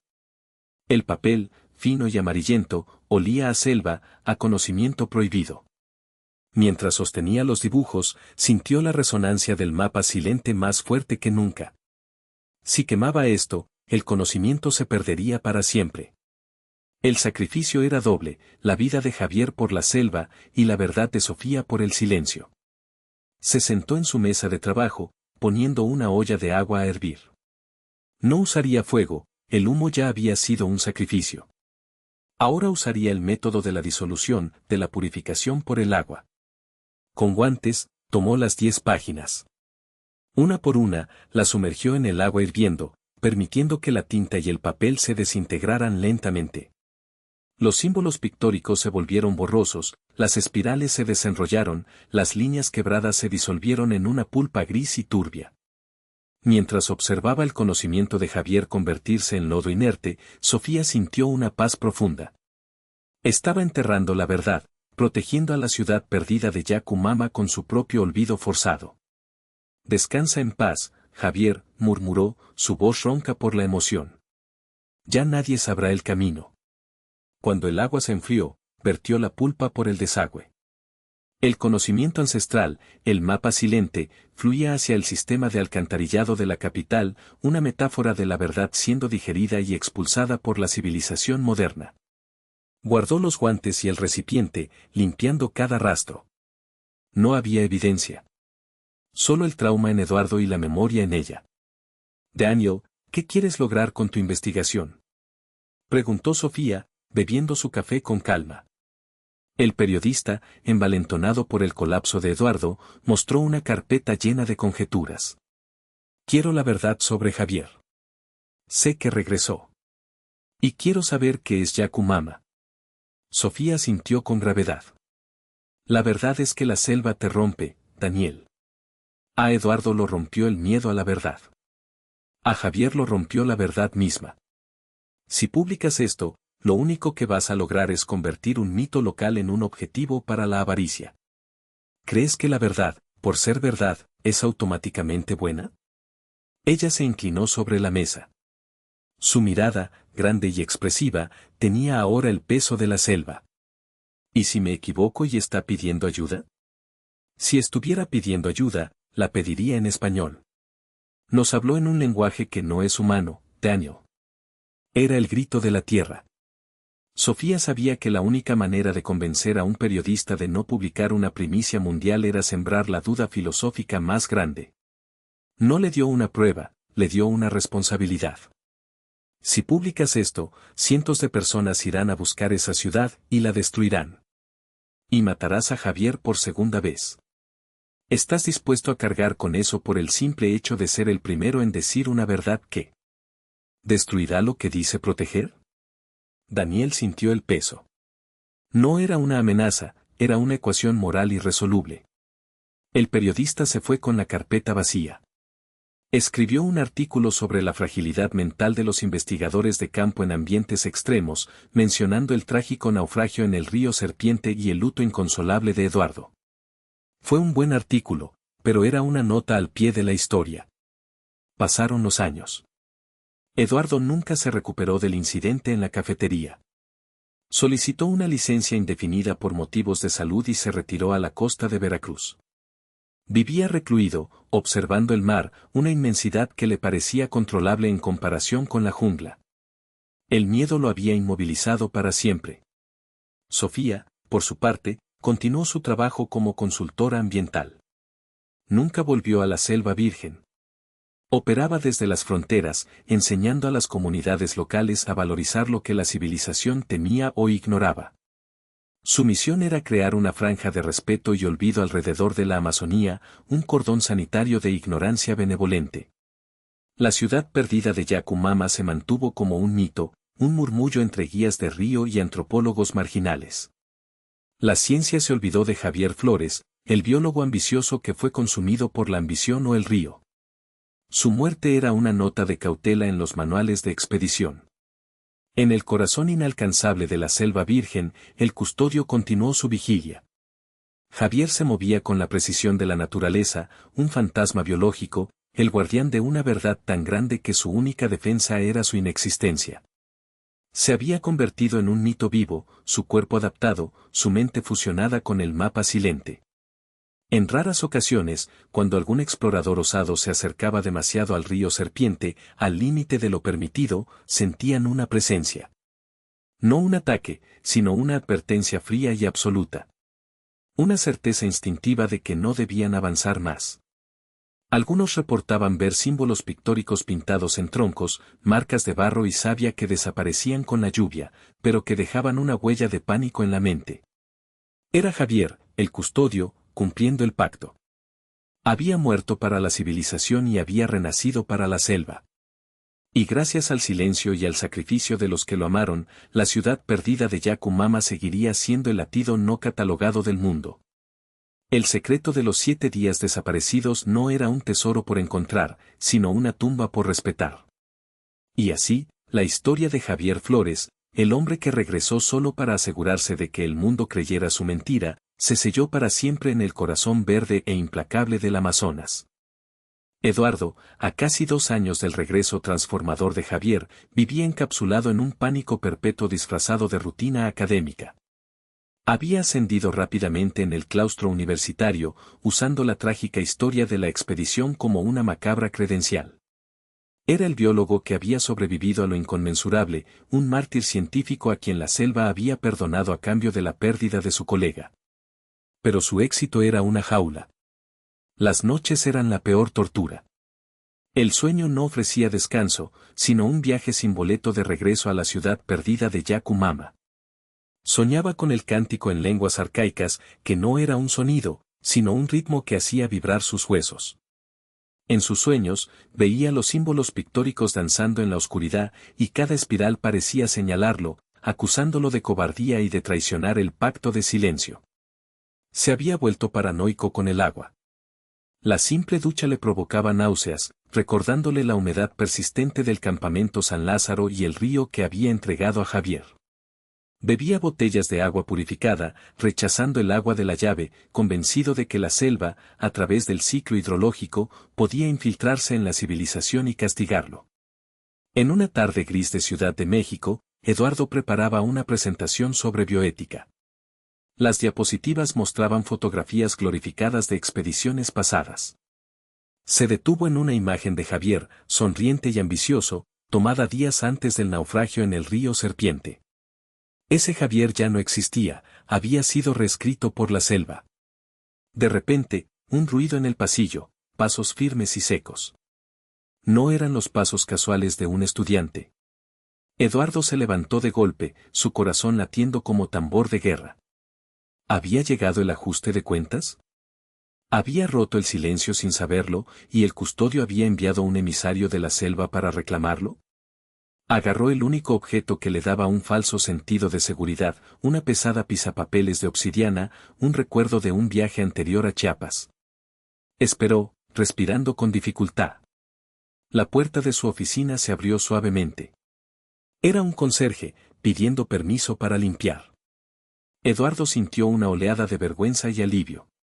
Se sentó, temblando. La paranoia lo estaba consumiendo. Se dio cuenta de que su verdadero castigo no era la muerte, sino vivir con la certeza de que había una verdad tan poderosa que su mente racional no podía albergar sin romperse. Sofía, en contraste, había encontrado una estructura en el silencio, un propósito en la renuncia. Después del encuentro fugaz con Javier en Perú, comprendió que su misión era la pasividad activa, proteger la selva permitiendo que el mundo la olvidara. Se dedicó a la restauración ambiental en la frontera del Chiapas, un lugar de conflicto entre la civilización y la naturaleza, lejos de las grandes urbes, pero lo suficientemente cerca de la Amazonía para sentir su pulso. Los 10 pliegos de papel de Javier, los símbolos pictóricos cruciales que detallaban el funcionamiento del mapa silente, seguían escondidos en su departamento de Ciudad de México, a miles de kilómetros de donde estaba. Sofía regresaba solo para examinarlos y asegurarse de que el clima de la capital no los destruyera. Ella había dejado de intentar descifrarlos como un código lingüístico. Ahora los abordaba como una arquitectura. Javier no había dibujado símbolos, había dibujado fuerzas. La espiral no era un concepto, era la forma en que la energía se movía bajo tierra. La línea quebrada no era una representación del río, era el patrón de resonancia sísmica que la selva utilizaba para comunicarse a larga distancia. Un día, en un pequeño hotel rural, Sofía miraba una de las copias fotográficas de los símbolos. Era una maraña de líneas y puntos que parecían insignificantes. En ese momento, un temblor lejano sacudió la ventana. Mientras la mayoría de la gente reaccionaba al movimiento, Sofía sintió el temblor de una forma diferente. Cerró los ojos y se concentró en la vibración que ascendía de la tierra. Recordó la sensación del mapa silente que la había rozado en el río Serpiente. Cuando abrió los ojos, miró el símbolo con nueva claridad. Los puntos no eran decorativos, marcaban puntos nodales de tensión geológica. La ciudad perdida de Yacu-Mama no estaba protegida por magia, sino por la comprensión avanzada de la dinámica terrestre. Ellos vivían con los terremotos, no a pesar de ellos. El conocimiento la inundó. Javier había sido instruido para entender la selva no como un biólogo que mide la vida, sino como un ingeniero que comprende la fuerza de la tierra. Si ella compartía esto, los gobiernos lo usarían como tecnología de guerra o de explotación mineral, no para proteger la biodiversidad. El conocimiento de Yakumama era demasiado potente para la ambición humana. Eres el mapa, Javier, murmuró Sofía. Pero el mapa no podía caer en manos equivocadas. Daniel comenzó a desenterrar los reportes marginales. Encontró el testimonio de un guía fluvial, ya retirado, que recordaba una anomalía en el 8º día. No nos dejaron llegar al fondo, le dijo el guía, un hombre viejo y curtido, a Daniel en un tugurio en Manaos. El jefe, Eduardo, estaba blanco como papel. Decía que habían encontrado signos de fauna y que era mejor retirarse. Pero había algo más. El otro joven, Javier, el que desapareció, ese mismo día vimos unos rastrojos cerca del agua. No eran huellas de botas. Eran como si algo grande y muy pesado hubiera estado ahí. Y el aire, olía a algo quemado, pero no era madera. Era como si el aire mismo estuviera caliente, o la tierra. Daniel también encontró inconsistencias en el registro de comunicación. El día que se declaró oficialmente la muerte de Javier día 7, Eduardo había enviado un mensaje de radio codificado a sus patrocinadores, hablando de un factor exógeno que amenazaba la estabilidad de la misión. Este mensaje había sido borrado en el registro final, pero una copia de seguridad marginal lo conservaba. El factor exógeno. Javier. Daniel sabía que tenía que presionar a Sofía. Ella era la cuerda que aún estaba tensa, mientras que Eduardo ya era una cuerda rota. La contactó a través de su consultora, fingiendo interés en un estudio sobre el impacto de la minería ilegal en Chiapas. Sofía accedió a una reunión en una cafetería discreta de Coyoacán, en la Ciudad de México. El encuentro fue tenso, pero civilizado. Sofía era fría y profesional, vestida de manera sencilla, su trenza larga cayendo sobre el hombro. Daniel fue directo. Sofía, no estoy aquí por la minería. Estoy aquí por Javier. Sofía suspiró, sin sorpresa. Sabía que preguntarías eso, Daniel. Eduardo colapsó cuando pronuncié el nombre de la ciudad perdida de Yakumama. La historia del naufragio en el río Serpiente es un cuento de hadas para justificar una huida aterrada. ¿Qué vieron? ¿Qué le pasó a Javier? Sofía lo miró a los ojos, su empatía cuidadosamente bloqueada. Daniel, ¿de qué te serviría la verdad? La verdad es la base de mi trabajo. Javier Flores no es una leyenda. Es un hombre que, si regresó, merece ser honrado por lo que descubrió. Javier regresó para asegurarse de que nadie descubriera nada. Ese fue su último acto como biólogo racional. Él ya no es Javier Flores, el ambicioso científico. Él es el custodio. Daniel tomó notas frenéticamente. ¿Custodio de qué? ¿De una civilización olvidada? ¿Qué tipo de tecnología o conocimiento tienen que justifique el encubrimiento de una persona viva? Sofía dudó. Estuvo tentada de describir los símbolos pictóricos, de mostrarle los dibujos, pero recordó la advertencia de Javier. El conocimiento es veneno. Tienen el conocimiento de la permanencia. Entienden la selva como una entidad viva que no necesita la ayuda o la catalogación del hombre. Si la ciencia logra poner sus manos sobre Yakumama, la destruirá en el acto de analizarla. Es una paradoja. Para que la verdad viva, tiene que morir para la humanidad. Daniel se sintió frustrado. Me está pidiendo que encubra el descubrimiento más grande de la historia de América. ¿Por miedo a qué? Por miedo a la ambición, Daniel. Si te digo que Javier está en un lugar donde la fauna lo respeta y donde la tierra le habla, ¿qué crees que harán los patrocinadores de Eduardo? Irán con ejércitos. Buscarán el poder que Javier tiene, no para protegerlo, sino para explotarlo. La conversación continuó por horas, un duelo de voluntades entre la necesidad periodística de exponer y la obligación moral de proteger. Sofía no negó el regreso de Javier, simplemente redefinió su existencia como una entidad metafísica, fuera del alcance del reporte de noticias. Daniel se fue con más preguntas que respuestas. Sabía que Sofía estaba diciendo la verdad, pero la verdad era impublicable.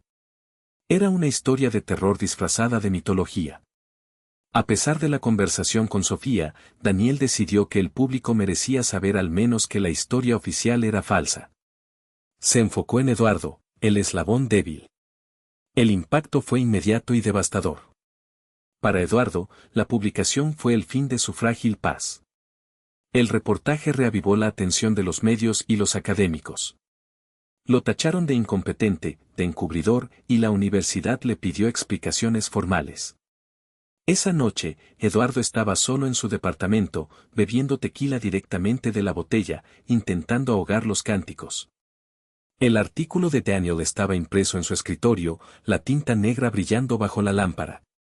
Leyó su propia descripción, un hombre roto, cuya mente había sucumbido a la paranoia del Amazonas. De repente, una alucinación. Vio un patrón de símbolos pictóricos aparecer en la pared de su sala, como si la pintura se estuviera pelando para revelar la verdad ancestral. Eran los mismos símbolos que había visto en la piel de Javier el día que regresó, la serpiente ondulante, los círculos concéntricos. «¡Basta!», gritó Eduardo. La pared pareció moverse, la ilusión era tan vívida que sintió el aroma a tierra húmeda. Pensó en Kaida, el líder ancestral, cuyo rostro tatuado parecía juzgarlo desde la pared. Había roto el pacto. Había dejado que el pánico lo expusiera. En un estado de pánico psicótico, Eduardo tomó el pisapapeles de obsidiana y comenzó a golpear la pared con furia ciega, queriendo destruir la imagen, el conocimiento, el recuerdo. Murió. Murió en el río.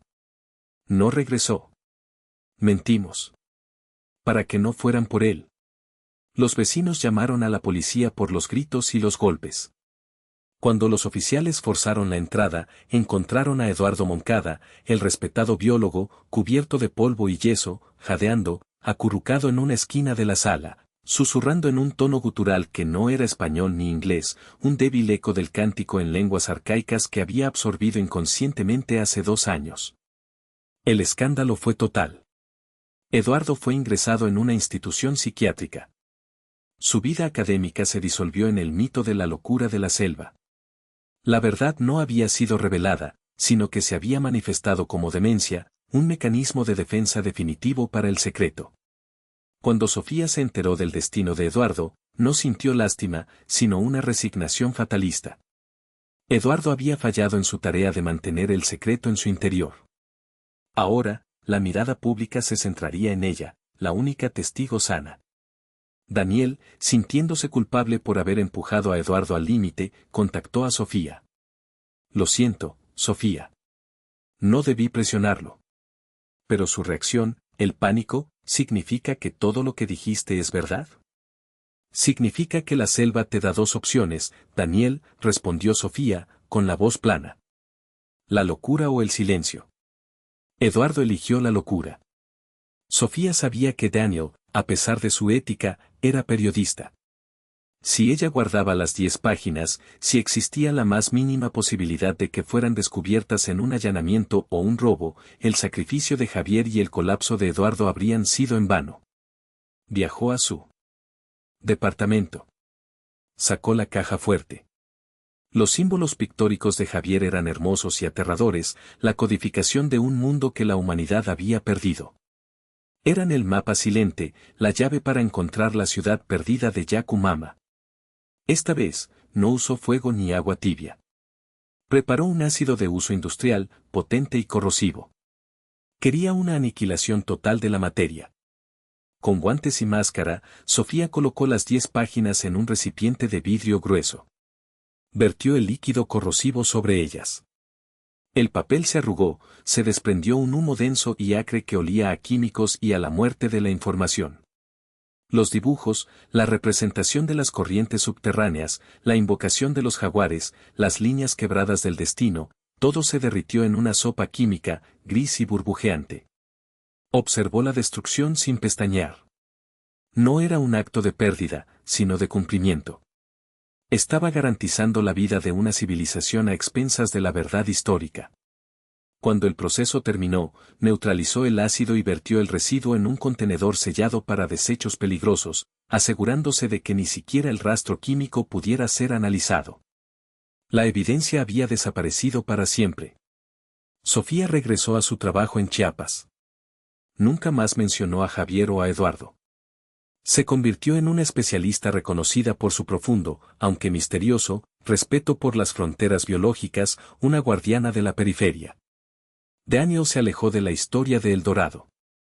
La locura de Eduardo le sirvió de lección, algunas verdades son más destructivas que las mentiras. Publicó un libro sobre el peligro del colapso ecológico, utilizando la Amazonía como un ejemplo de fuerza incomprensible. Dejó el tema de Javier como una nota a pie de página, un enigma trágico, un prometedor biólogo consumido por la implacable selva. El mundo científico aceptó la narrativa del naufragio en el río Serpiente. Javier Flores se convirtió en un nombre grabado en un monumento conmemorativo. Mientras tanto, a miles de kilómetros, en el corazón inalcanzable de la selva virgen, el custodio continuaba su vigilia. Javier había absorbido completamente su nueva identidad. Sus movimientos eran fluidos, su respiración estaba sincronizada con el dosel. Había perdido la capacidad de la risa humana y la necesidad de la palabra. Su comunicación era la certeza de la presencia, el dominio silencioso. La ciudad perdida de Yakumama seguía existiendo, protegida no por muros, sino por una conciencia biológica impenetrable. El mapa silente fluía a través de Javier, permitiéndole anticipar cualquier incursión, desviar a los curiosos, o infundir terror en aquellos cuyo corazón no era puro.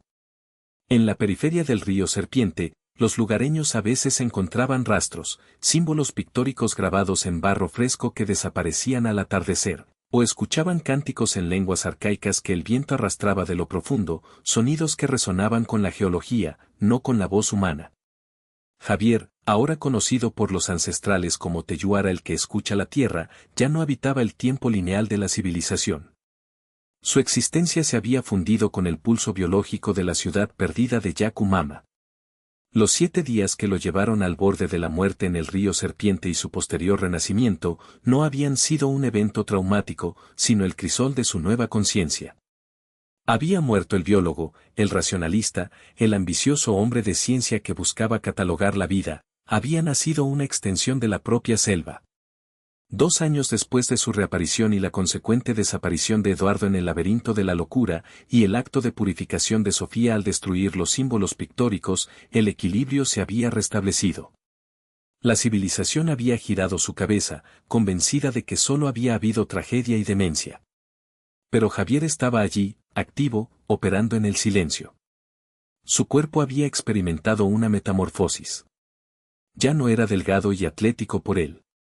Gimnasio, era musculoso y fuerte por la exigencia implacable de la selva. Su piel morena, marcada por las cicatrices del naufragio en el río Serpiente, ahora portaba pigmentaciones sutiles, no pintadas, sino naturales, que le permitían camuflarse en la penumbra del dosel. Sus ojos, antes llenos de la intensidad de la búsqueda científica, ahora reflejaban una calma abisal, una paciencia geológica. Miraba, y la selva miraba a través de él. El mapa silente no era un concepto, sino una realidad física. Era la capacidad de percibir las vibraciones electromagnéticas y sísmicas que viajaban por la tierra y el agua. La Amazonía, para Javier, era una vasta red neuronal. Podía escuchar la caída de una hoja a kilómetros de distancia, no por el sonido, sino por la alteración que provocaba en el tapete de la jungla.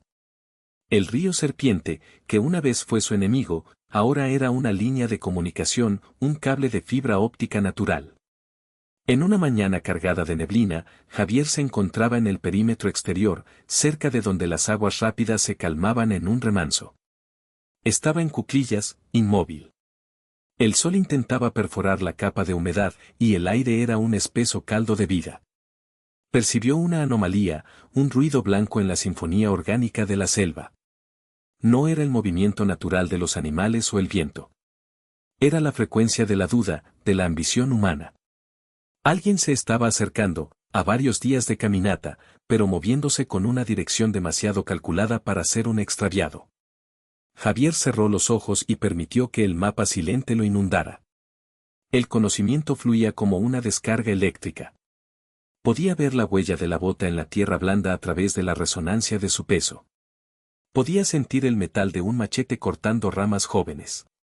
Y lo más preocupante, sentía el pulso rápido y arrogante de un intruso. El biólogo en Javier hubiera sentido curiosidad, el custodio sintió una necesidad urgente de desviación. La ciudad perdida de Yakumama no dependía de la magia para su protección. Dependía de una comprensión profunda de la desorientación. Los ancestrales, liderados por Kaida, habían perfeccionado el arte de hacer que el entorno pareciera hostil e impenetrable para la mente occidental. Javier recordaba vívidamente las lecciones silenciosas de Kaida durante su aprendizaje forzoso en los 7 días. La civilización busca la línea recta. La selva es la espiral, le había transmitido Kaida, sin usar palabras, sino tocando un punto nodal en el tronco de un árbol. Javier se levantó. Su movimiento era tan fluido que el jaguar que lo observaba desde la rama superior apenas se inmutó. La fauna lo reconocía no como presa ni depredador, sino como parte del ecosistema. Los símbolos pictóricos que Sofía había destruido en papel estaban grabados ahora en la mente de Javier como algoritmos biológicos. Necesitaba ejecutar la desviación del agua. Caminó hacia el río Serpiente, pero no se acercó a la orilla. Se dirigió a una pequeña falla geológica a unos 100 metros. Allí, donde las raíces de un árbol centenario se aferraban a la roca, Javier se detuvo. Puso su mano descalza en la tierra. En esos 7 días, Javier había aprendido el cántico en lenguas arcaicas no como una plegaria, sino como una modulación vibratoria. Era un lenguaje que ajustaba las frecuencias naturales del entorno. Comenzó a emitir un sonido gutural, bajo, que vibraba en su pecho. No era un grito, era una resonancia. El sonido era captado por la tierra y amplificado por el agua subterránea. El efecto inmediato fue sutil, una pequeña ruptura en el suelo. El agua que se dirigía hacia el río fue desviada levemente, imperceptiblemente. Este pequeño cambio, magnificado por la distancia y la densa vegetación, alteraría el sonido de la corriente.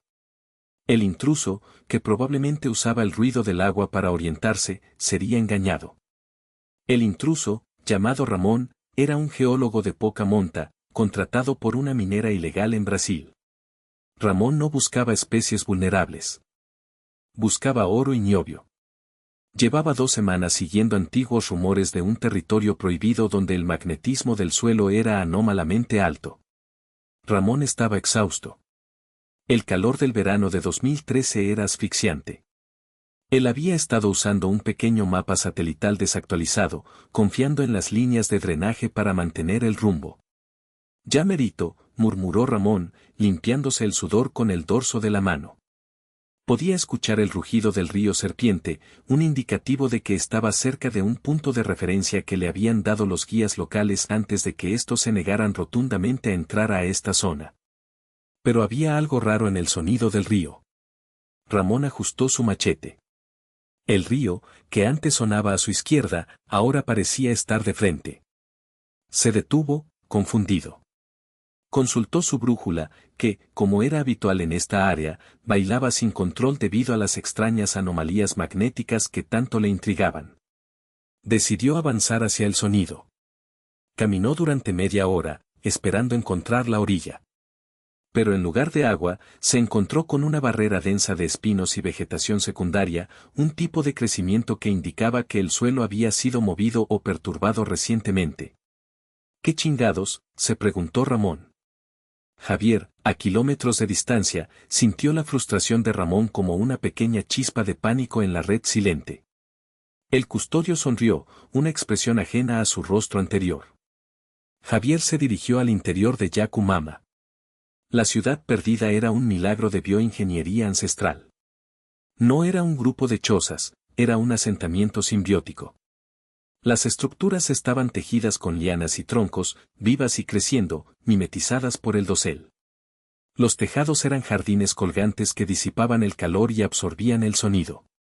La comunidad era pequeña, quizás unas 100 personas, pero su conocimiento era vasto. Eran los herederos del mapa silente. En el centro del asentamiento estaba Kaida, un hombre cuyo cuerpo parecía hecho de madera petrificada y cuya mirada era más antigua que la cordillera. Kaida estaba supervisando la preparación de tinturas naturales. Cuando Javier se acercó, Kaida lo reconoció con un ligero movimiento de cabeza. No necesitaban hablar. La comunicación era instantánea, a través de la certeza que compartían. El ruido, dijo Caída, su voz baja y rasposa, como hojas secas al viento. Lo desvié. Buscaba metal. No está preparado para nuestra desorientación. Pensará que el río se movió, respondió Javier. Usaba el idioma ancestral ahora con más fluidez que el español, aunque su voz aún tenía el matiz gutural de su origen. Caída asintió. El miedo lo hará regresar. El miedo es la mejor cerca. La existencia de Javier en Yacumama no era de ocio. Era de estudio y protección constante. Su formación en biología, que una vez fue un medio para dominar la naturaleza, se había convertido en la herramienta perfecta para servirla. Él podía predecir dónde golpearía la próxima inundación, donde la tala ilegal intentaría abrir un camino, y cómo la fauna migratoria reaccionaría a los cambios climáticos. Su mente metódica seguía viva, pero ahora al servicio de la permanencia, no del progreso. Una tarde, mientras Javier observaba a los niños de Yacumama jugar, se encontró a sí mismo recordando brevemente a Sofía. Ella había sido su ancla a la racionalidad. Ella había entendido la necesidad del secreto. La destrucción de los símbolos pictóricos no fue una pérdida de información para los ancestrales, fue la garantía de que la civilización nunca podría acceder a ella de la manera incorrecta. El conocimiento, si era capturado por un diagrama o una fotografía, era vulnerable a la explotación. El verdadero mapa silente no estaba en el papel, sino en la conexión neuronal que Javier había logrado. Era intransferible a cualquiera que no hubiera pasado por el rito de iniciación, que era esencialmente la renuncia total a la propia identidad. El proceso de iniciación fue lo que realmente ocurrió durante los días 1 al 7 de la expedición, y no el simple naufragio. Aunque Javier no recordaba conscientemente esos 7 días al regresar al campamento San Lázaro, la memoria se había incrustado en su subconsciente, esperando ser digerida por su nueva identidad. Ahora, como custodio, esas memorias volvían en ráfagas de claridad, no como recuerdos narrativos, sino como sensaciones físicas y verdades fundamentales. Recordaba el momento exacto del naufragio en el río Serpiente. La lancha expedicionaria El Dorado golpeó un tronco sumergido en las aguas turbulentas. Eduardo, cegado por el pánico, había intentado tomar el mando. Javier había sido arrojado al agua. La corriente no lo devoró, lo transportó. El agua lo arrastró a una cueva oculta, una entrada camuflada. Allí, en la penumbra y el shock, los ancestrales lo habían recuperado. No había habido rescate, había habido una evaluación. Caída y un grupo de ancianos habían visto el fuego en los ojos de Javier, la ambición, pero también la curiosidad genuina del biólogo, diferente a la codicia del minero o el maderero.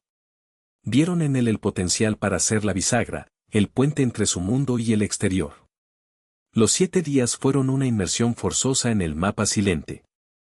Estuvo aislado, su cuerpo sometido a dietas rigurosas y ungüentos que alteraban su percepción sensorial.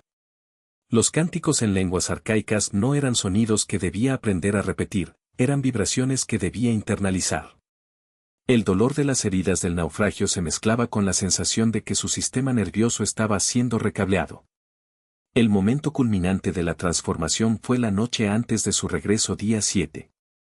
Caída lo había llevado a un pozo de agua quieta, profundo y oscuro. En ese lugar, Javier experimentó los sueños vívidos y aterradores que luego plagarían su regreso. Eran visiones de la historia de Yacumama, el conocimiento de cómo las placas tectónicas interactuaban con la vida vegetal para crear campos de fuerza invisibles, la historia de su aislamiento deliberado, y la advertencia de que cualquier intento de llevar ese conocimiento al exterior resultaría en la destrucción mutua. El terror no venía de la idea de la muerte, sino de la magnitud de lo que la humanidad estaba dispuesta a destruir en nombre del progreso. El biólogo mexicano Javier Flores murió esa noche. Aceptó el pacto, la supervivencia a cambio del silencio perpetuo. Cuando regresó al campamento San Lázaro, al 8º día, sus heridas no eran solo físicas. Eran las marcas de un renacimiento. El vacío en su memoria no era amnesia, era un cortocircuito programado para proteger el conocimiento sagrado. No podía recordar los 7 días porque el Javier que había vivido esos días ya no existía. Ahora, con las memorias plenamente integradas en su nueva identidad de custodio, Javier operaba con una precisión escalofriante. Ramón, el geólogo, había pasado 2 días frustrantes. El río Serpiente seguía confundiéndole. En lugar de avanzar hacia el supuesto punto de referencia magnético, se encontró dando vueltas en círculos, siempre regresando a la misma maleza espinosa. El tercer día, el ambiente se volvió opresivo. Javier había detectado que Ramón no se rendiría fácilmente. El hombre era terco y llevaba suficiente tecnología básica para ser una molestia. El custodio decidió escalar la respuesta, pero siempre manteniendo el principio fundamental de Yaku Mama, nunca usar la violencia directa, sino la persuasión del terror ambiental. Javier sabía que Ramón dependía de su intuición y sus conocimientos de geología para la orientación. Javier caminaría por las líneas de falla conocidas, activando una secuencia específica de cánticos. Ramón acampó cerca de un gran afloramiento rocoso, sintiéndose seguro momentáneamente. Sacó su equipo de muestreo. En ese momento, la selva a su alrededor se quedó en silencio. Un silencio antinatural, profundo, que devoró el sonido de los insectos y las aves. Ramón sintió un escalofrío. Levantó su linterna. Javier, a unos 500 metros, estaba de pie, con los ojos cerrados, realizando el canto del desarraigo. El cántico, modulado a una frecuencia baja y constante, afectaba la sismología superficial. No provocaba un terremoto, provocaba una ilusión de inestabilidad. Ramón sintió una vibración sutil, como si la tierra estuviera respirando lentamente. Al principio lo ignoró, atribuyéndolo a su fatiga. Pero luego, la vibración se hizo constante. El afloramiento rocoso que le daba seguridad comenzó a emitir un sonido chirriante. No era el ruido de una roca cayendo, sino el sonido agudo y molesto de la fricción entre la roca y la tierra. De repente, una grieta apareció en la roca justo al lado de donde estaba sentado. La grieta se abrió con un sonido de chasquido seco. Ramón se levantó de un salto, aterrorizado. Su mente racional luchaba por encontrar una explicación, falla geológica menor, deslizamiento de tierra. Pero entonces, vio el movimiento en la vegetación. El efecto del cántico había alterado la resonancia del aire. Los árboles gigantes, los amahumas que se alzaban sobre él, no se movían por el viento.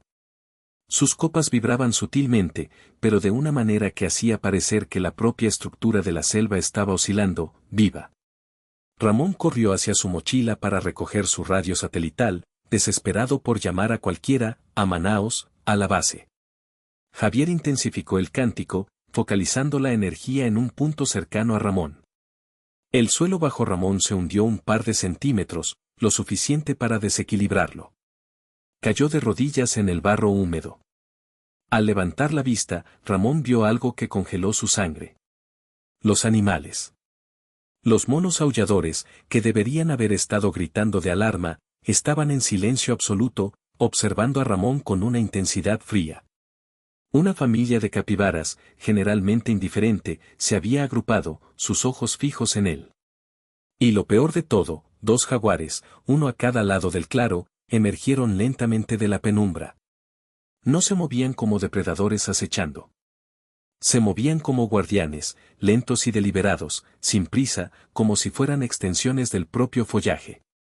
Javier no había convocado a los jaguares. Simplemente, el mapa silente le permitía saber dónde estaban y, a través de la modulación de las frecuencias, crear una atmósfera de autoridad ambiental que los animales respetaban. Ramón no era solo un intruso, era una disonancia que debía ser eliminada. Ramón, superado por el terror primordial, ya no pensaba en el oro. No pensaba en el niobio. Pensaba solo en salir. La selva no lo estaba atacando, lo estaba repeliendo con una inteligencia coordinada. Dejó la mochila, dejó el equipo. Agarró su machete y corrió, no hacia la dirección que creía que estaba el río, sino de regreso por donde había venido, en la única dirección que no se sentía activamente hostil. Javier detuvo el cántico. La calma regresó a la selva. El silencio antinatural fue reemplazado por el murmullo orquestado de la vida. Los jaguares se retiraron a la sombra, y los monos aulladores reanudaron sus llamadas distantes. El custodio observó cómo Ramón se alejaba, el pánico grabándose en cada huella que dejaba en el barro. Ramón regresaría a la civilización con una historia de terror y alucinaciones, la misma narrativa de locura de la selva que había consumido a Eduardo. La historia de un territorio imposible, habitado por fuerzas que desafiaban la física. Javier se acercó al campamento abandonado de Ramón. Recogió los artefactos tecnológicos, la radio satelital, el pequeño dron de reconocimiento. Los llevó al río, al tramo más rápido del río Serpiente, y los arrojó. La tecnología, el intento de mapear, medir y dominar, era el verdadero enemigo. En Yakumama, la vida continuaba en perfecta armonía con el secreto. El biólogo había muerto, pero su conocimiento, purificado de la ambición, había florecido en su nueva vida. Javier era el guardián, el mapa que no podía ser robado ni copiado. Su conexión con el mapa silente era la certeza de que la ciudad perdida de Yakumama nunca sería encontrada por aquellos que buscaban explotarla. Pensó en Sofía, la guardiana externa, la que había destruido la evidencia para proteger el alma. Ella había cumplido su parte. Pensó en Eduardo, el ejemplo trágico de lo que sucede cuando el miedo es más fuerte que el pacto. El destino del secreto no dependía de la suerte, sino del entendimiento profundo de la interacción entre la mente y el entorno. Javier regresó a la comunidad. El sol de la tarde se filtraba por las copas, pintando el asentamiento con motas doradas. Vio a Kaira, sentado junto al fuego comunitario. Kaira no preguntó por el intruso, ya sabía que el peligro había pasado. Javier se sentó con los ancestrales. Ya no era un huésped, era uno de ellos, pero con una responsabilidad única, nacida de su origen extranjero. Era el centinela que podía entender el ruido de la civilización.